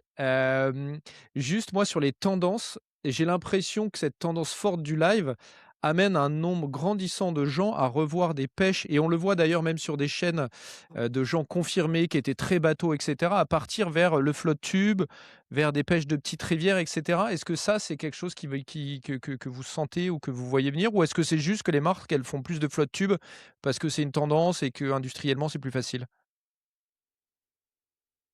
Moi, je vais tiens, je vais prendre la parole là. Ouais, vas-y, On a vas-y. vu quelques pros, américains qui ont fait ça. Ike, par exemple, qui est parti sur un circuit kayak. Là, aujourd'hui, on a une grosse enfin, Patrick, dis-moi si je me trompe, mais on a une grosse désaffection de pas mal de pros aujourd'hui qui démissionnent, qui arrêtent, qui se retirent, qui font autre chose, parce qu'ils se sentent peut-être un petit peu déclassés par cette technologie et je Absolument. pense qu'il y a aussi et il y a aussi un peu le même versant chez nous, les pêcheurs qui ont connu toutes ces pêches-là, qui à un moment donné, on se dit, waouh, là, on a été trop loin. Là, on a été trop loin. On a adoré le side, on a adoré tout un tas de technologies qui nous ont aidés. Et là, on se dit, là, on va trop loin. Et il y a beaucoup de gens qui veulent retourner aux sources. C'est mon cas, par exemple, hein. On a envie de retourner aux sources, on a envie de retourner sur des pêches un petit peu plus simples, un petit peu plus sympathiques, avec trois boîtes dans la poche, 3 leurres dans une boîte, dans une poche, et puis voilà. Reprendre des pêches du bord, reprendre sur des secteurs où les bateaux peuvent pas aller, où les kayaks ou les flottes tubes peuvent pas aller. On a envie de repartir, retrouver un petit peu d'authenticité et de naturel. Je pense que ça, c'est le retour de bâton quelque part. De l'impression d'avoir été un peu trop loin. Mmh. Eh ben, c'est pas D'accord mal de avec toi. s'arrêter là-dessus sur un peu d'espoir là, non? Qu'est-ce que vous en pensez? Ouais, ouais, je suis d'accord, c'est pas mal et puis c'est vrai, je pense que tu as raison. Voilà, retrouver le goût des choses simples, comme dirait l'autre. Erta. Eh ben, merci messieurs, merci de m'avoir accordé un peu de temps et puis à très vite. Bah, écoute, avec plaisir. À bientôt. Merci, c'était sympa. C'était Ciao. Bientôt cool de les copains. partager Partage avec tout le monde, super. ouais. Ciao, Salut à les gars. bientôt. Bye. J'espère que cet épisode t'a plu. Si tu veux encore, des épisodes sur la pêche au leurre, je t'en mets un juste là, sur lequel tu peux cliquer si tu l'as pas encore vu. Je t'invite aussi à fouiller sur la chaîne, à t'abonner et à partager sur les réseaux sociaux. Ça me rend un fier coup de main. Voilà et puis n'hésite pas à me dire en commentaire si ce format t'a plu, si tu en veux d'autres et si tu as des idées de sujets intéressants. C'est juste en bas sur commentaires. N'hésite pas. À très bientôt. Salut!